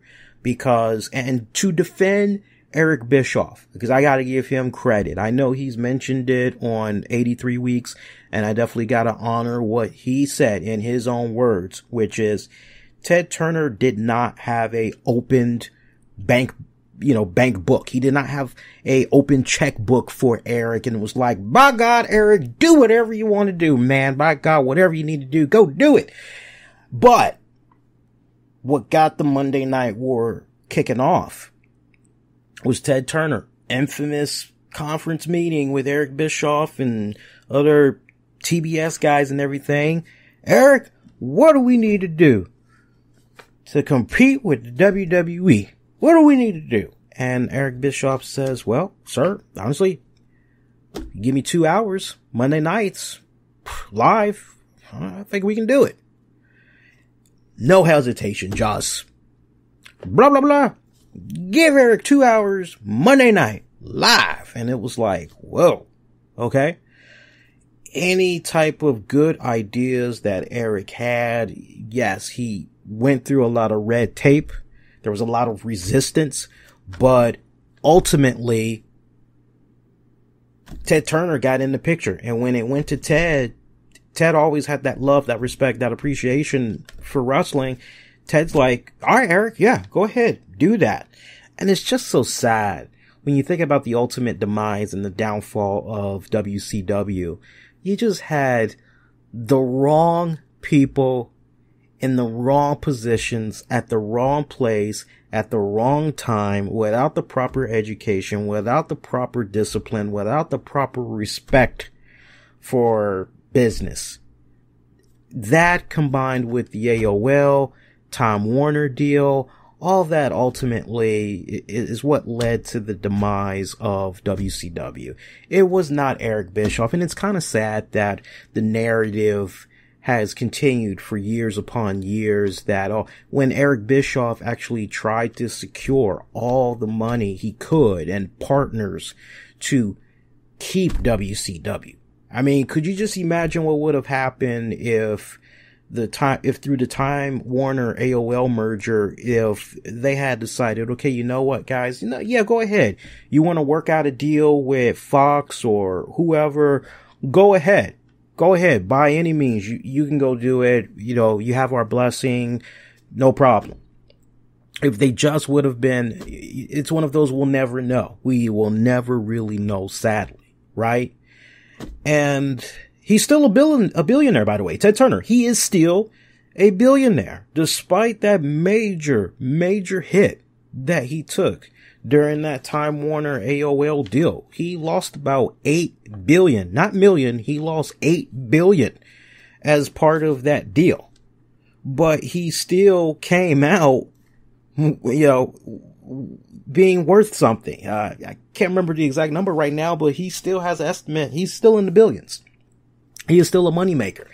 And then when you also think about the way that we get our news and information, before Twitter and Facebook came along and you could just pop open your phone and look in your news feeds on those platforms, what the hell's going on? Ted Turner was the granddaddy of social media when he launched CNN, the first 24/7 live news network. Before everybody else did it, before the Twitter and the Facebook, he was the original granddaddy of that. You hadn't seen anything like it. And so a lot of what you see now with MSNBC and Fox Finance and all them channels, the NFL Network constantly streaming, or Golf Channel constantly, all of those sports news media outlets, y'all gotta give it up to Ted Turner, because he was the one that had brought it to the forefront. Now, one thing that I want to talk about, and I don't think there's going to be enough people on the shows that they do respectfully advocate for this, but I definitely want to say this before I move on, which is, you hear this battle that he has. So heartbreaking. And my thoughts, my prayers, I like to say resolution, but I just don't feel that in this stage in his life that, and I'm being real, I'm not being cold and heartless, I just got to keep it at 100. I don't feel that a cure will be obtainable within his respected lifetime, right? So I can't say resolution, but my thoughts and prayers are definitely with him and his family as he continues to go through this battle. But I would love it tremendously if Vince McMahon and the WWE, if they strongly would consider inducting Ted Turner into the WWE Hall of Fame, under the conditions that they are, obviously they're now made aware of. Now, it's interesting because we had a couple of people comment about this on the Facebook page earlier today, and I agree with them. Some of them basically were saying, that's an awesome idea, but you know what? It's not going to happen until after he passes. And here is a case where I really hope no. I mean, just learning from what went down with Vader wanting for so many years to go into the Hall of Fame, and it never happened. Now he's going to be going in, but it's like, it's not the same, because the man himself, the man they call Vader, he's not there at that podium giving a heartfelt speech. So it's not the same.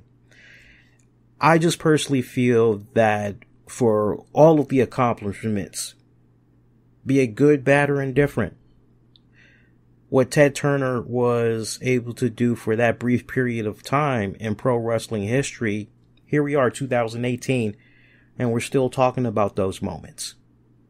to the point, some of you guys in the chat room bringing up the NWO and all of that, right?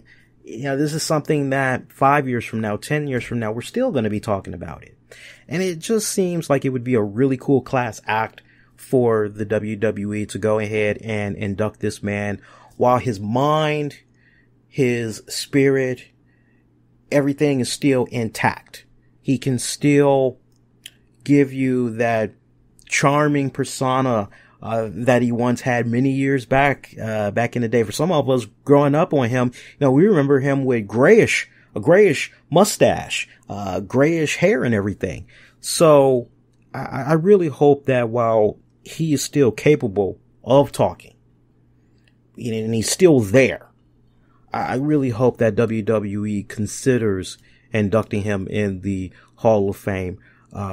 If not next year, you know, at least way before 2021. I hope they do consider that. So, and I hope that my colleagues will join me from that standpoint and, you know, if not give their endorsement, at least, you know, at least put it out there and maybe that can be a great discussion.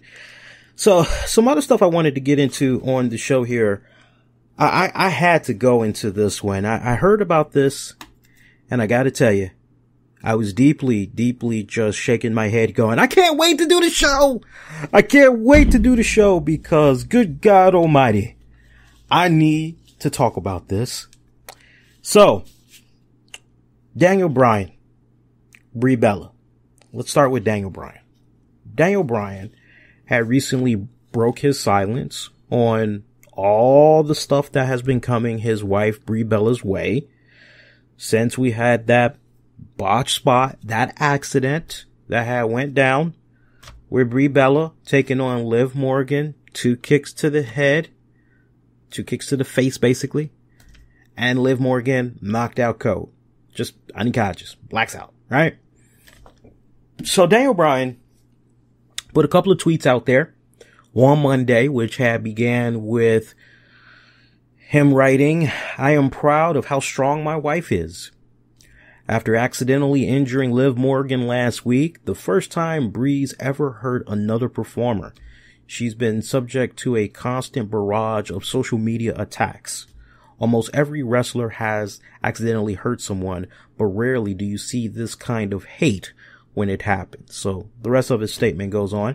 For example, I concussed Randy Orton in 2012 after hitting him with what was supposed to be a chair to the back.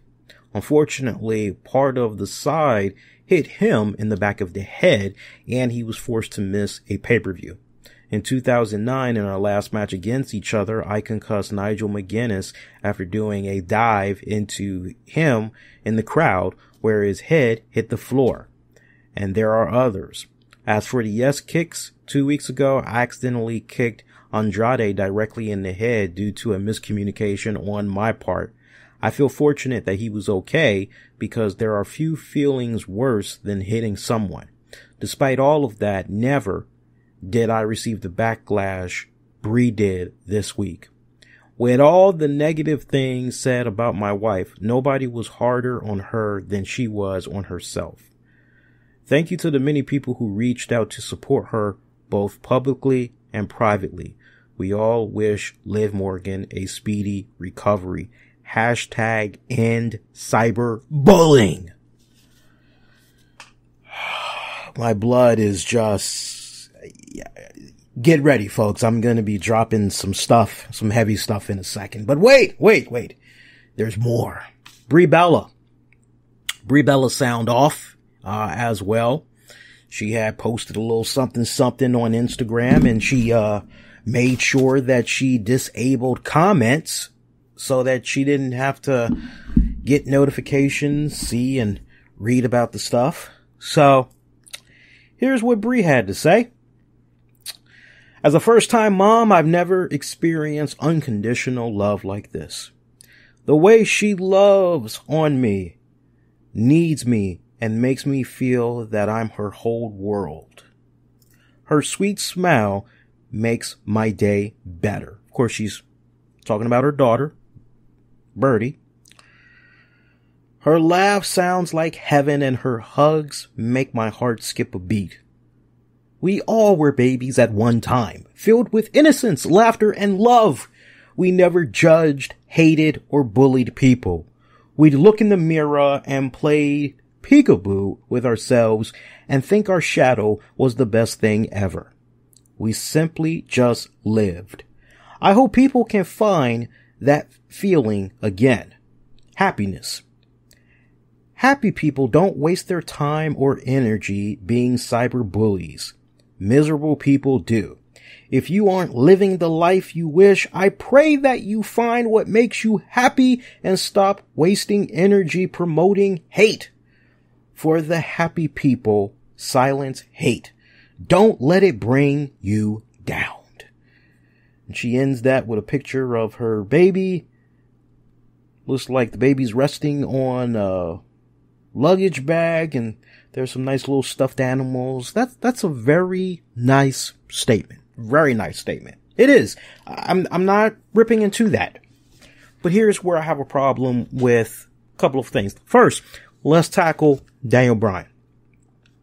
Look, man, at the end of the day, majority of us, doesn't matter what your gender is, if you're in a relationship, somebody says something that is offensive or whatnot about your significant other or whatnot, you're going to defend your significant other. That's just the first reaction. Hey, they're in the right. They can do no wrong. Unless it's something just, hun, we got to go. You in the wrong here. We got to go. Come on. You go. Let's just go. Go. Come on. Shut up. Let's go. Okay. Look, man, that's expected from Daniel Bryan. I'm sure Daniel Bryan reacted to some of the things that maybe he saw with his own two eyes. Because I have to say, with regards to Daniel Bryan, I don't know how he is on Instagram, but it seems like with regards to Twitter, he's usually and on Facebook, he's usually just promoting stuff. Maybe upcoming appearances, or hey, watch Smackdown tonight, cause blah, blah, blah, blah, blah, blah, blah. If he's doing more intimate stuff, maybe it's on Instagram. I don't know anything about it, okay? But I get Daniel Bryan seeing what he probably was seeing, Brie coming back to him, and oh my God, look at what some of these people are saying, or look at what these people, grouping everybody together, look at what these people are saying. So, you know what, Daniel Bryan, hey, that would be us as well. Let's not fake. Let's own that. Doesn't matter what your gender is. We would be in Daniel Bryan's position. What else is Daniel Bryan supposed to say? However, considering that Daniel Bryan is a in-ring veteran for 20 plus years now, it is kind of, well, damn. Brie Bella, she wants to learn a thing or two. She knows exactly who to go to.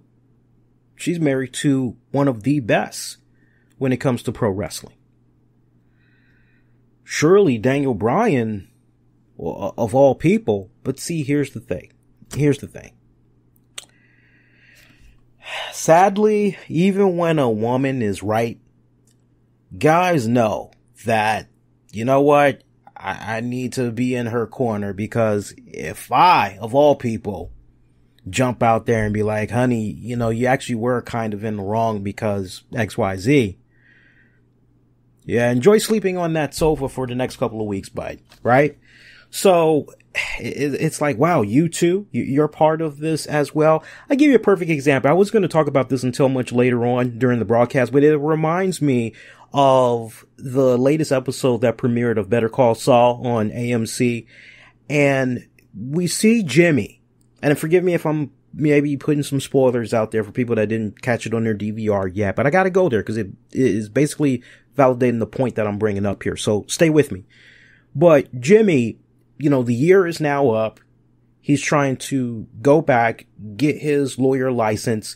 And he's like, oh my God, I can't wait. Hey, when I get this, Kim, look, it could be you and me again. We'll have our own respective practice. And like each episode, every single time Jimmy brings it up, Kim has this numb look on her face. Like, I really don't want to do that. yeah, I'm happy for you, but I really don't want to do that. And she tries to with kid gloves, right?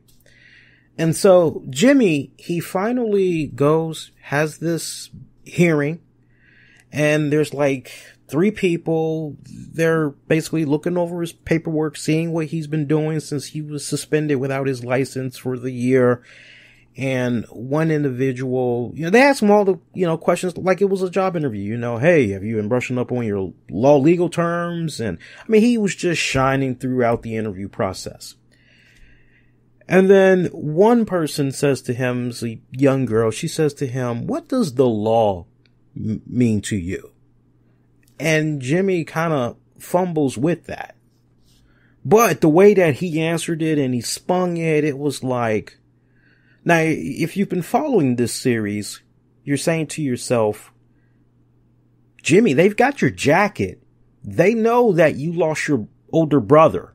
And probably what one of these, I'll just call them judges or whatever, what one of these guys is looking for, if not all 3, they're looking for you to bring up your brother.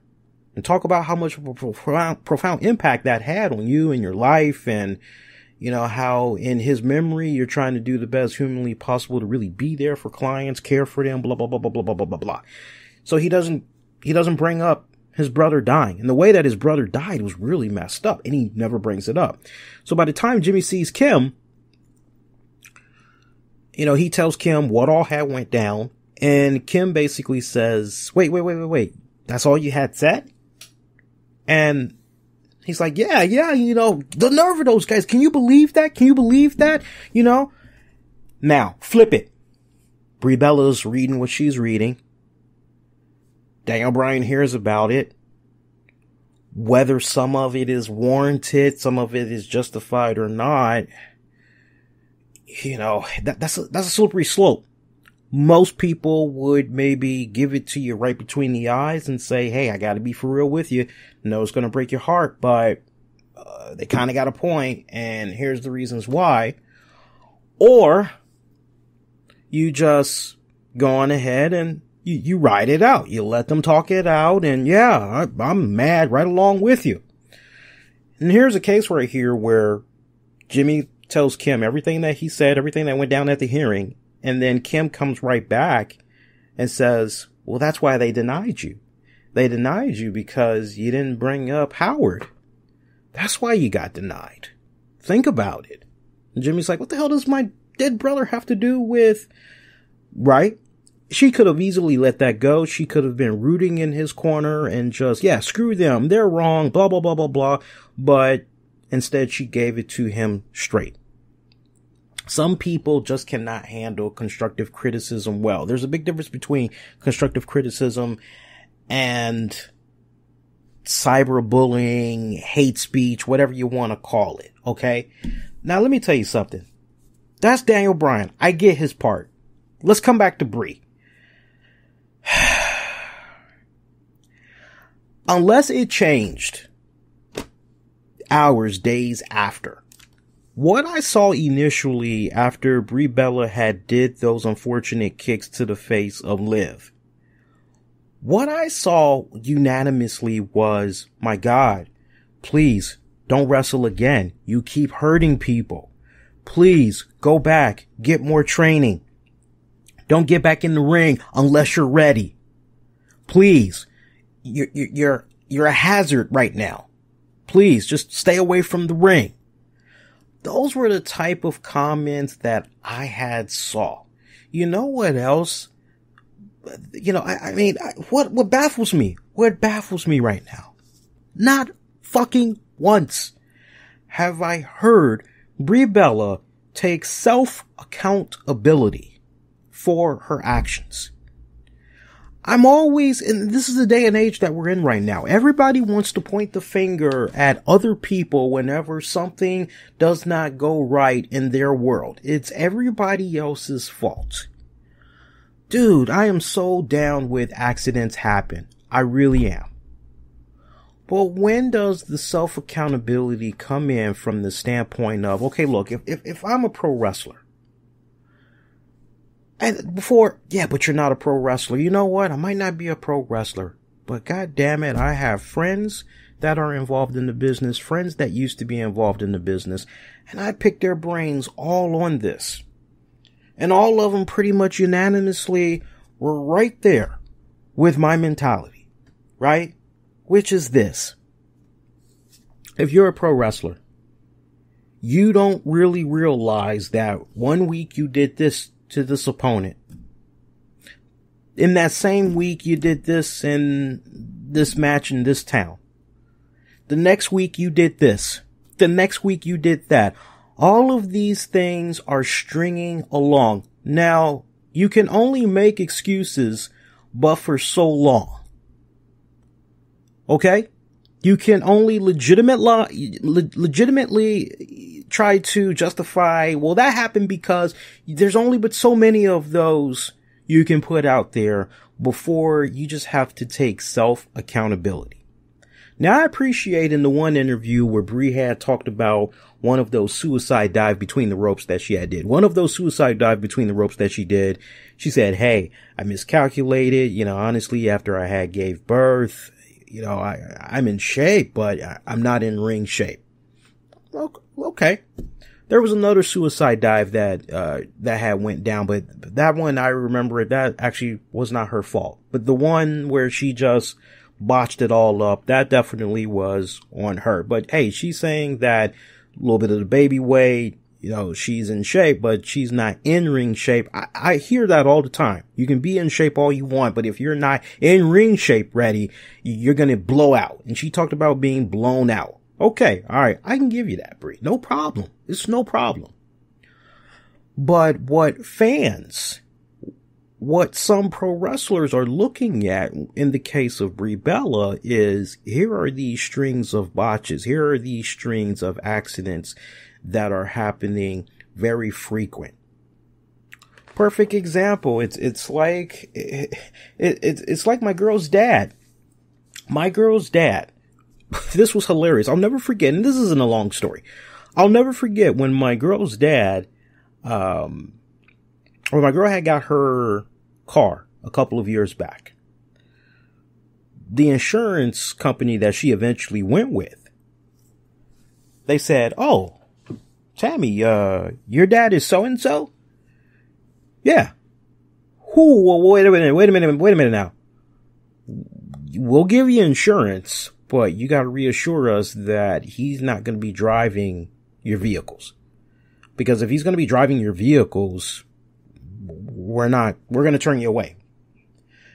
And the reason why he had gotten into so many accidents, I mean, he was doing like 2 accidents a year for, I can't remember what period of time, but he was doing like 2 accidents a year. Now, I don't know about you guys, but that's kind of bad, right? Now, it's one thing if you have 1 accident every 3, 4, 5 years. Then it's kind of like, okay, and other than that, you never been pulled for speeding, you never got a ticket or anything. Oh, okay. 1 accident every 3, 4, 5 years. Okay, that ain't too bad. I can kind of work with that, right? But to get into 2 accidents every year for like consecutive years, it's kind of like, okay. So it's one thing if Brie Bella, hey, 12 months out of the year, out of those 12 months, there was only 2 instances where she had some spots. It's like, okay. But then you go, well, sadly for Brie, that's not the case, because consecutive weeks, and as you saw on this Monday's Raw, they made sure that Brie and Nikki did not wrestle. But we'll see what happens in Australia, yeah? We'll definitely be seeing what's going on with that. But when you string them together the way that she has stringed them together since she's been back, that's what the fans have been noticing. That is the backlash that she is feeling. Now, look, man, I know that you legitimately, I've seen with my own 2 eyes, I have seen people, since this accident, I have seen people say to Brie and Nikki Bella, go kill yourselves.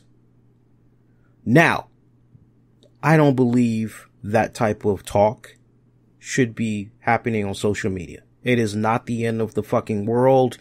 And I'm sorry, but if I'm going to tell you guys, hey, treat everyone with respect and all of that, the same thing goes. I don't care how you may dislike the Bella twins, or, well, Nikki's your favorite, but Brie sucks, or whatever the case may be. I'm sorry. I would tell you, the RCWR Nation, to, if you're going to be a fan of this show, I would like to think that you guys are better than that. I would like to think that you guys are better than to say despicable words like that to another individual. It's one thing if you say to them, hey, I really think you should consider maybe retiring, or maybe just going back to the performance center and get, I don't know, some additional training, because obviously you're showing a little bit too much ring rust. You're not as on point as you were in previous years, because in previous years you had less botches than what's going on since you've been back so far, and you ain't even tallied up 3 months yet. Right? It's like I said on this show last week. There is going to be a mutiny if she does not nip this in the bud. And this is where the self-accountability comes in. You don't point the finger, and granted, I've seen it with my own 2 eyes, but if I were a betting man, then I were to drop some money down, I bet you a vast majority of people weren't sending her death threats and all of this other crap. I bet you, if anything, people were like, my God, man, you fucking suck. You keep fucking up in the ring. Won't you go back home and just go be a mother, right? That's not cyberbullying. That's just a piece of harsh criticism. And there's a big difference between harsh criticism and cyberbullying. Okay? So to try to hide behind that word, cyberbullying, no, take self-accountability. It's no different than if you're at work. If you're at work and it was your responsibility to do XYZ, and you did not fulfill XYZ to its maximum, whose fault is that? Who is that supervisor and or manager gonna be coming to find out, hey, why didn't XYZ happen? You were supposed to do XYZ. Why did these not happen? What went down? You ain't gonna be pointing the finger and, well, this had, and no. At the end of the day, it's all about self-accountability. Hey, XYZ did not get done because, and you better have a damn good reason why those tasks did not get performed. Right? It's all about self-accountability. It's no different than if I fucking get on the train and, I don't know, my wallet slips out of my pocket. And before I get off the train, I don't make sure that I have all my personal belongings on me. If I get off that train, oh my God, I left my fucking wallet on the train. Like, whose fault is that? That's my fault, is it not? I mean, my God, the transit system, they get on the PA and they say, this is blah, blah, blah. Please make sure you have all of your personal belongings. Thank you for riding with us. Enjoy your day. Well, if I'm not PA system or not, if I'm not before I get off that train, if I'm not, what? I'm going to blame the transit authority? What am I going to say? Hey, there wasn't a more convenient seat, or am I going to blame, I don't know, the people that made my pants that day? Guess or Lee Jeans? What am I going to be like, hey, Lee Jeans, I lost a wallet because you guys fucking pockets suck? Or no, self-accountability. It's like, hey, I did not fucking make sure that my wallet was on me before I left this train, and as a result, my dumbass left my wallet on my train. Or on the train, not my train, but I left it on the train. It's all about self-accountability. And I think what more and more people have been looking for, in particular from Brie Bella, is self-accountability. Oh, sorry. And then when I say self-accountability from the standpoint of, hey guys, and I'm tired of this whole fucking cop-out of accidents happen And that seems to be on the tip of the tongue for all the wrestlers that's been talking about this. Taz and Tommy Dreamer and Bully Ray. Oh, accidents happen. Accidents, no shit, accidents happen. Right? But none of them are tackling what is really at hand, which is, since this girl has been back, you're able to string up consecutive weeks. How do you ignore that?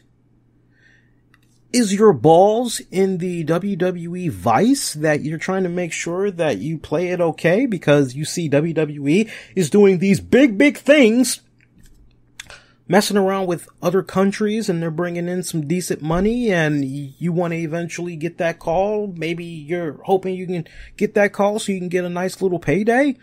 You're not keeping it real? I know one guy that would definitely keep it real, and that's superstar Billy Graham. I know he would keep it real. I'm sure to a certain degree, Mick Foley, if he hasn't said anything yet, I'm sure Mick Foley would probably say something. He would probably keep it real.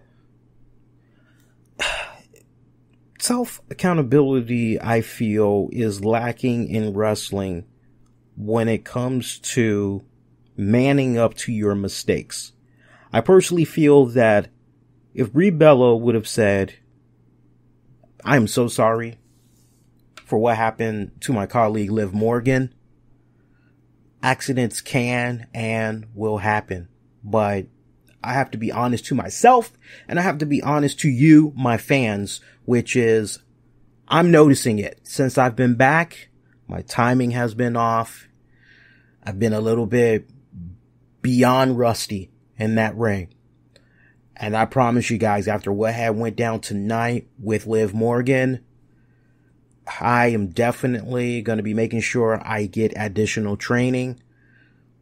Even when I'm away from the ring, if I can get it at the Performance Center, great. If Daniel can help me, great. But I'm definitely more dedicated now more than ever to make sure that I give you guys the absolute best, and I'm not going in there half-assing it. I promise you guys, just have a little bit more patience with me. Appreciate the support. Please, nothing but love, thoughts to Liv Morgan. But I definitely will be more on point from here on out. Trust me on that, folks. Understand you guys' opinions on this. For some of you guys, this statement may not mean that much, but I hope to a majority, you take what I'm saying to the heart. And honestly, I think if she would have came out there with that type of a powerful statement, I think she would have received a lot less heat, a lot less flack from people online. So, my advice to Brie, and I said this last week, and I'm gonna stay to it this week. Yes, Brie, I get it. Accidents happen, and I'm sure that there were probably some people, I read it with my own two eyes, I'm sure that there were probably some people that legitimately were like, go kill yourself, and I get that form of cyberbullying. But you can't have your cake and eat it too. You can't just cherry pick and say, oh, well, I was reading this stuff, and okay, well, what do you say to the people that are telling you, hey, we're your critics here. We're the ones that you're trying to please, and we're telling you every time you're on our screen, this is what's happening. To that, what do you say? What steps are you taking to make sure that this is rectified? You can't just, and that's what she's doing. She's jumping over that, sadly. Frustrating. Very, very frustrating. I have to tell you. I really do. So, Ring of Honor, they had the Death Before Dishonor pay-per-view event that had went down in Las Vegas. And I'm hearing it was overall a decent event, although the attendance, a lot of people have been reporting it, the attendance, not good at all. So just marinate on this for a few ticks, right? So you hear what went down with All In selling out, New Japan, ROH selling out the MSG, and you're going, whoa, what the hell? Now, me personally, I never did look at this, and I know a lot of people were jumping out there, wrestling boom, wrestling revolution, woo, woo. I just was like, hey, that's great if you're a wrestling fan, but let's see if the trend continues. That's always been my mentality. Let's see if the trend continues. Well, Ring of Honor, they decided to move the Death Before Dishonor event to 1,100 seats in Sam's Town's live venue. That's where they were gonna do it. It was gonna house 1,100 seats. Again, Sam's Town live venue. So they moved from that to 9,500 seats out in Las Vegas. And it's being estimated that somewhere between 800 to 2,000 people were in attendance. That is just, just really stop and marinate on that. It's like, whoa, that is just, and I hope they're a little bit more closer to the 1,000 than the 800, because you got other various websites that's good. It's more like 800, but you have some sites that are saying that was about close to 2,000. So just take it, 800 to 2,000. And you're going, what the hell? Now, when you stop and you think about, well, why did this event not draw as many ticket sales compared to what ROH New Japan was able to do with MSG and what went down with All In? What happened? Well, a couple of things. Look, I think it's safe to say that when you go back to the All In event, people were under the impression CM Punk. Tickets got eaten up, and then when the questions were more, what's the right word I'm looking for? After the tickets were sold out, when people kept pressing for, well, what's going on with Punk? Is Punk going to be here? Is Punk going to be here? Eventually you got, he's not going to be here, but people still held out hope. But they felt that, hey, Bullet Club, hey man, Cody Rhodes, white hot thing going on right now. So a lot of good things. The way that they did All In, that was just strategically freaking smart. And then with regards to New Japan Pro Wrestling teaming up with Ring of Honor, MSG, you're going, hey, new flavor? Okay, this is pretty good.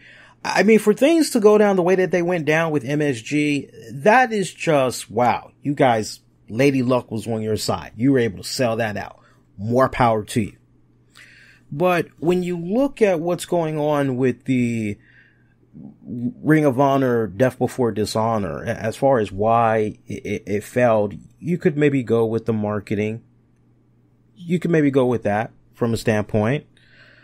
You could also say they really didn't have the talent on hand to really push the hell out of those tickets. That's the honest truth. Whatever the case may be, I honestly believe that ROH bit off a lot more that they can chew. No shit.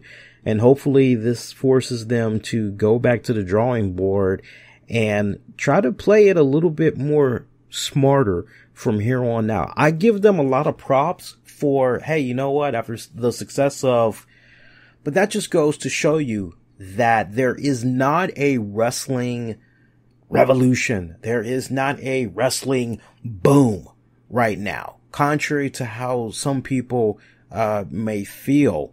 I do feel that, and see, here's the other thing, and this just blows my fucking mind, which is, you guys locally, you guys have a lot of wrestling promotions that are in the, take your pick, whether you're in DC, Maryland, Pennsylvania, Chicago, California, there's always an independent wrestling promotion out there for you guys to check out. So it's just a matter of going on ahead and supporting your local indie wrestling promotion. You necessarily do not have to wait for Ring of Honor or WWE or whoever. You don't have to wait on those guys. Hey, can I give a shout out to Beth Phoenix? Beth Phoenix and Edge had shared this news. Apparently, Edge was supposed to do a Q&A session with Inside the Ropes through them, and he had to back out of that obligation. He basically revealed that his wife, Beth Phoenix, WWE Hall of Famer Beth Phoenix, she had a passing in the family. It was her dad. And so, as a result of that, Edge had decided that as far as any media obligations, he was going to back out of those so that he could be with his wife in her time of great need. So, definitely want to send thoughts and condolences to the Copeland family with regards to that.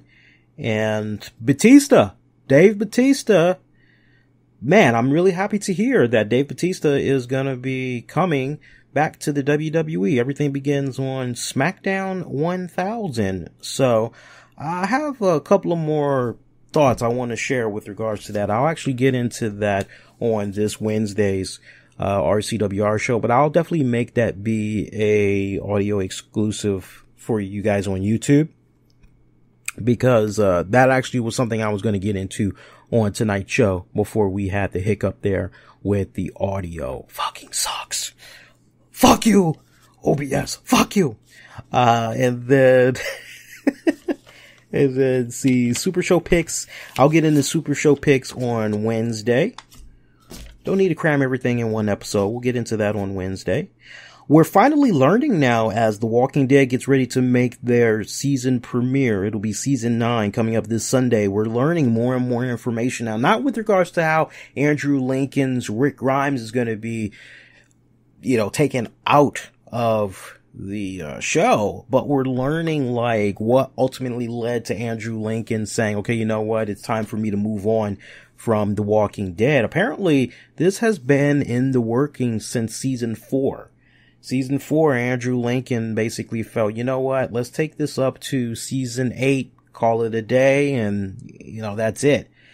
And he ended up staying longer on season 8, and one of the main reasons why was because he was having such a great time working with Jeffrey Dean Morgan, and just, he wasn't ready. When it's all said and done, he just wasn't ready. He still could not bear himself, hype himself up, and get to that point where, okay, it's time to move on. But when you really stop, and I kind of touched upon this, if not last week, the week before, here's this guy that does not live in the States. He just films The Walking Dead in the States, right? But he's away from his homeland. He's away from his family 8 months out of the year. That's a long time. You talk about dedication and all that, making sure the show is able to get right where it needs to be. And, God bless Andrew Lincoln for doing that, because most people, they would have been like, okay, you know what? I know the money is good. I know what I'm doing over here is on point, but family first. But I tell you what, he put himself and his family in a much better position with the tools that he's been able to learn while walking with the producers, directors for The Walking Dead and everything. Now, he will be coming back for season 10, but not as Rick Grimes, not as any character for that matter. He actually will be coming back as a director to direct one episode of The Walking Dead. Again, for season 10, the season that they're getting ready to premiere is season 9. But in the meantime, everybody's being pretty tight-lipped on how he's going to be making his exit from the show. I can't wait to see how it all comes out, quite honestly. Looking forward to it. I told you guys about Better Call Saul, and I gotta stress this. If you guys were ever big fans of Breaking Bad, you need to check out this past week's Better Call Saul. I alluded to some of what all happened on the episode this week earlier. And I tell you, the way that they're setting up the season finale, which is going to be airing next Monday, there's going to be some serious consequences, I personally feel. I think there's going to be a serious change in demeanor and direction for several characters. I think for Jimmy's already talking about, hey, I've got all of these people that, are just waiting to work with me, but, they're actually wanting to work with Saul. They know Saul. They don't know Jimmy McGill. So it seems like the gears are already going, and then you've got Kim saying to Jimmy there, how bad do you want to be a lawyer? And Jimmy's like, very badly. And Kim's like, okay, well, let's start with that, as Kim has some type of a plan to try to help Jimmy become a lawyer after he was denied. You've got Mike, who has been working for oh God, I can't think of his name right now. You guys got to forgive me.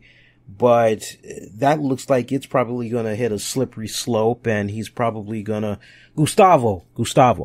And he's probably going to be in a situation now where he's going to have to make a dark turn for the worse, possibly. There's a lot of things that are just coming ahead leading up to the Better Call Saul season finale. So can't wait to see how that all is going to play out. Love that series. It's been having much stronger writing as the weeks have been progressed. And I have to say, they literally picked up right where they left off with the last season. It's just been a superb job, and they're promising that at some point we're actually going to get up to real time. So basically post Breaking Bad, like to see what all is really going on with Jimmy in the present. Being, if you've been watching Better Call Saul, you've been seeing each season there's been little bits and pieces of black and white present flashes, if you will, giving you just a little couple of minutes of what Jimmy's up to at the present. But Bob Odenkirk, he's already teased that we're going to be seeing a lot more of what's going on with current Jimmy. So you kind of have that impression that maybe, we're going to get post Breaking Bad and we'll be caught up that way. But it's been an interesting transformation seeing how the Jimmy McGill character has been going, I must say. Hey, you guys may want to do a bigger Google search on this one site, because Undertaker, he's doing a rare autograph photograph signing. For those of you in the California area, it looks like coming up Saturday, November 17th at the Franken Sun. That's the name of the place, the Franken Sun. That's kind of badass. Undertaker is supposed to be showing up there. Now, tickets are already sold out, but you know what? Kind of like what went down with CM Punk coming to Chicago at Pro Wrestling Tees and everything. I have a feeling that even though these tickets had sold out rather quickly, they're probably going to release another wave. So you may want to do a big Google search, look them up, and just keep your eyes out there. Be on the lookout for that, because tickets may go on sale again. Now, check this out. Kind of pricey, but Taker is charging $150 for an autograph. And then he's charging $150 for a photo op. God damn, you talk about pricey. I'm just picturing people that basically would have $300 and they're like, okay, you're at Awesome Con or you're at Comic Con, and you can get XYZ number of pictures. It's like, well, for $300, I can get this, I can get that, and I'll have enough money to get myself some cool souvenirs, and I can go get a bite to eat, blah, blah, blah, blah, blah, blah, blah, blah. But man, nah, your $300 is gonna go to two things. Undertaker photo op, Undertaker autograph. Now look, any other time, I would tell you guys, pass. I seriously would, but this is a rare appearance that he's doing. This is something that is rare also from the standpoint that this is outside of the WWE.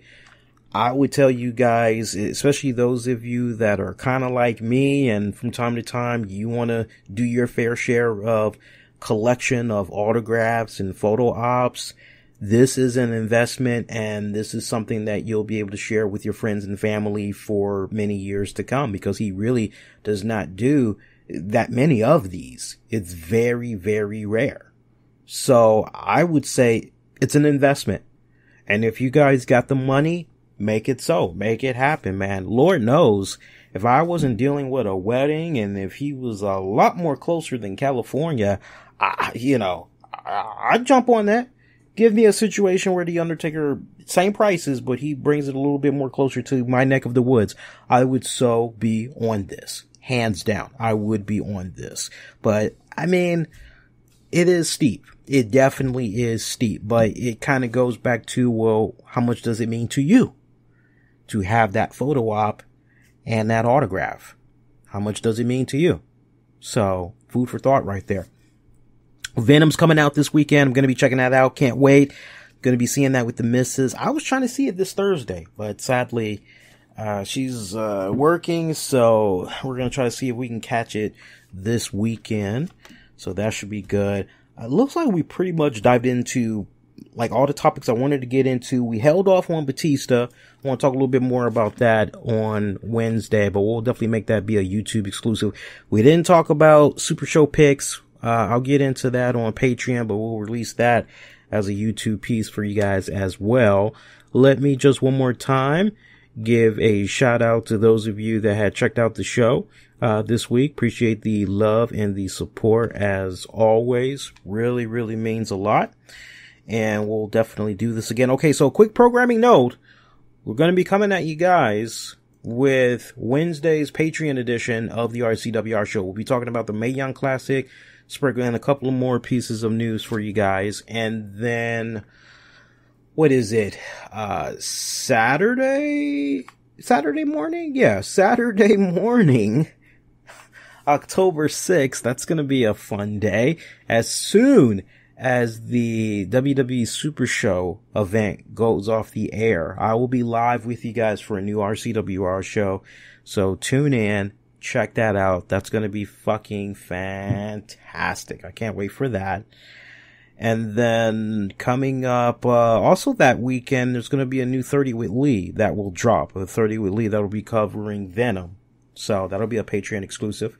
And then your next edition of the RCWR show will come at you on Tuesday night, October 9th, 2018. Be kind, rewind, check out previous episodes of the RCWR show you may have missed on demand and on the downloads. Great platforms such as Spotify, iHeartRadio, TuneIn, Stitcher, iTunes, and wherever else you can find good podcasts. We're pretty much on all of those avenues. Any avenue you can think of, 9 times out of 10, we are on those. Get at me on Twitter, Facebook, Instagram, YouTube. Use the keywords of the RCWR show. Those of you that came on over from the YouTube stream to check out the audio stream, appreciate that. And trust me, guys, I'm going to be dedicating all of the free time I have to make sure that come next week, everything is on fucking point with the videos. So that's, that for me was the second time that we had to end a web stream because the bit rate, whatever you want to call it, you know, was having issues. The frame rate, it was sucking. So we're going to go back to the drawing board on that. And trust me, when I get home from work, pretty much all throughout the rest of the week, each day, I'll be dedicating that time to fine tune the hell out of the web stream. So we try to ensure that something like that does not happen again. Just when I think I know I've corrected it, or I think I've corrected it, something new comes about. So the only difference is I have not actually gotten help before, because I thought that maybe I rectified it myself. But going forward, we're just going to go on ahead and I'm just going to get some help and we'll try to figure this out once and for all. So I do appreciate you guys' patience, but I do hope you enjoyed the show in the meantime. All right, that's going to do it. Until next go around, I am wishing all of y'all to be safe. Most importantly, be kind to one another, and may the good news be yours. You guys, take care. Thanks for listening. An Infinity One Productions presentation, keeping it honest, insightful, and interactive.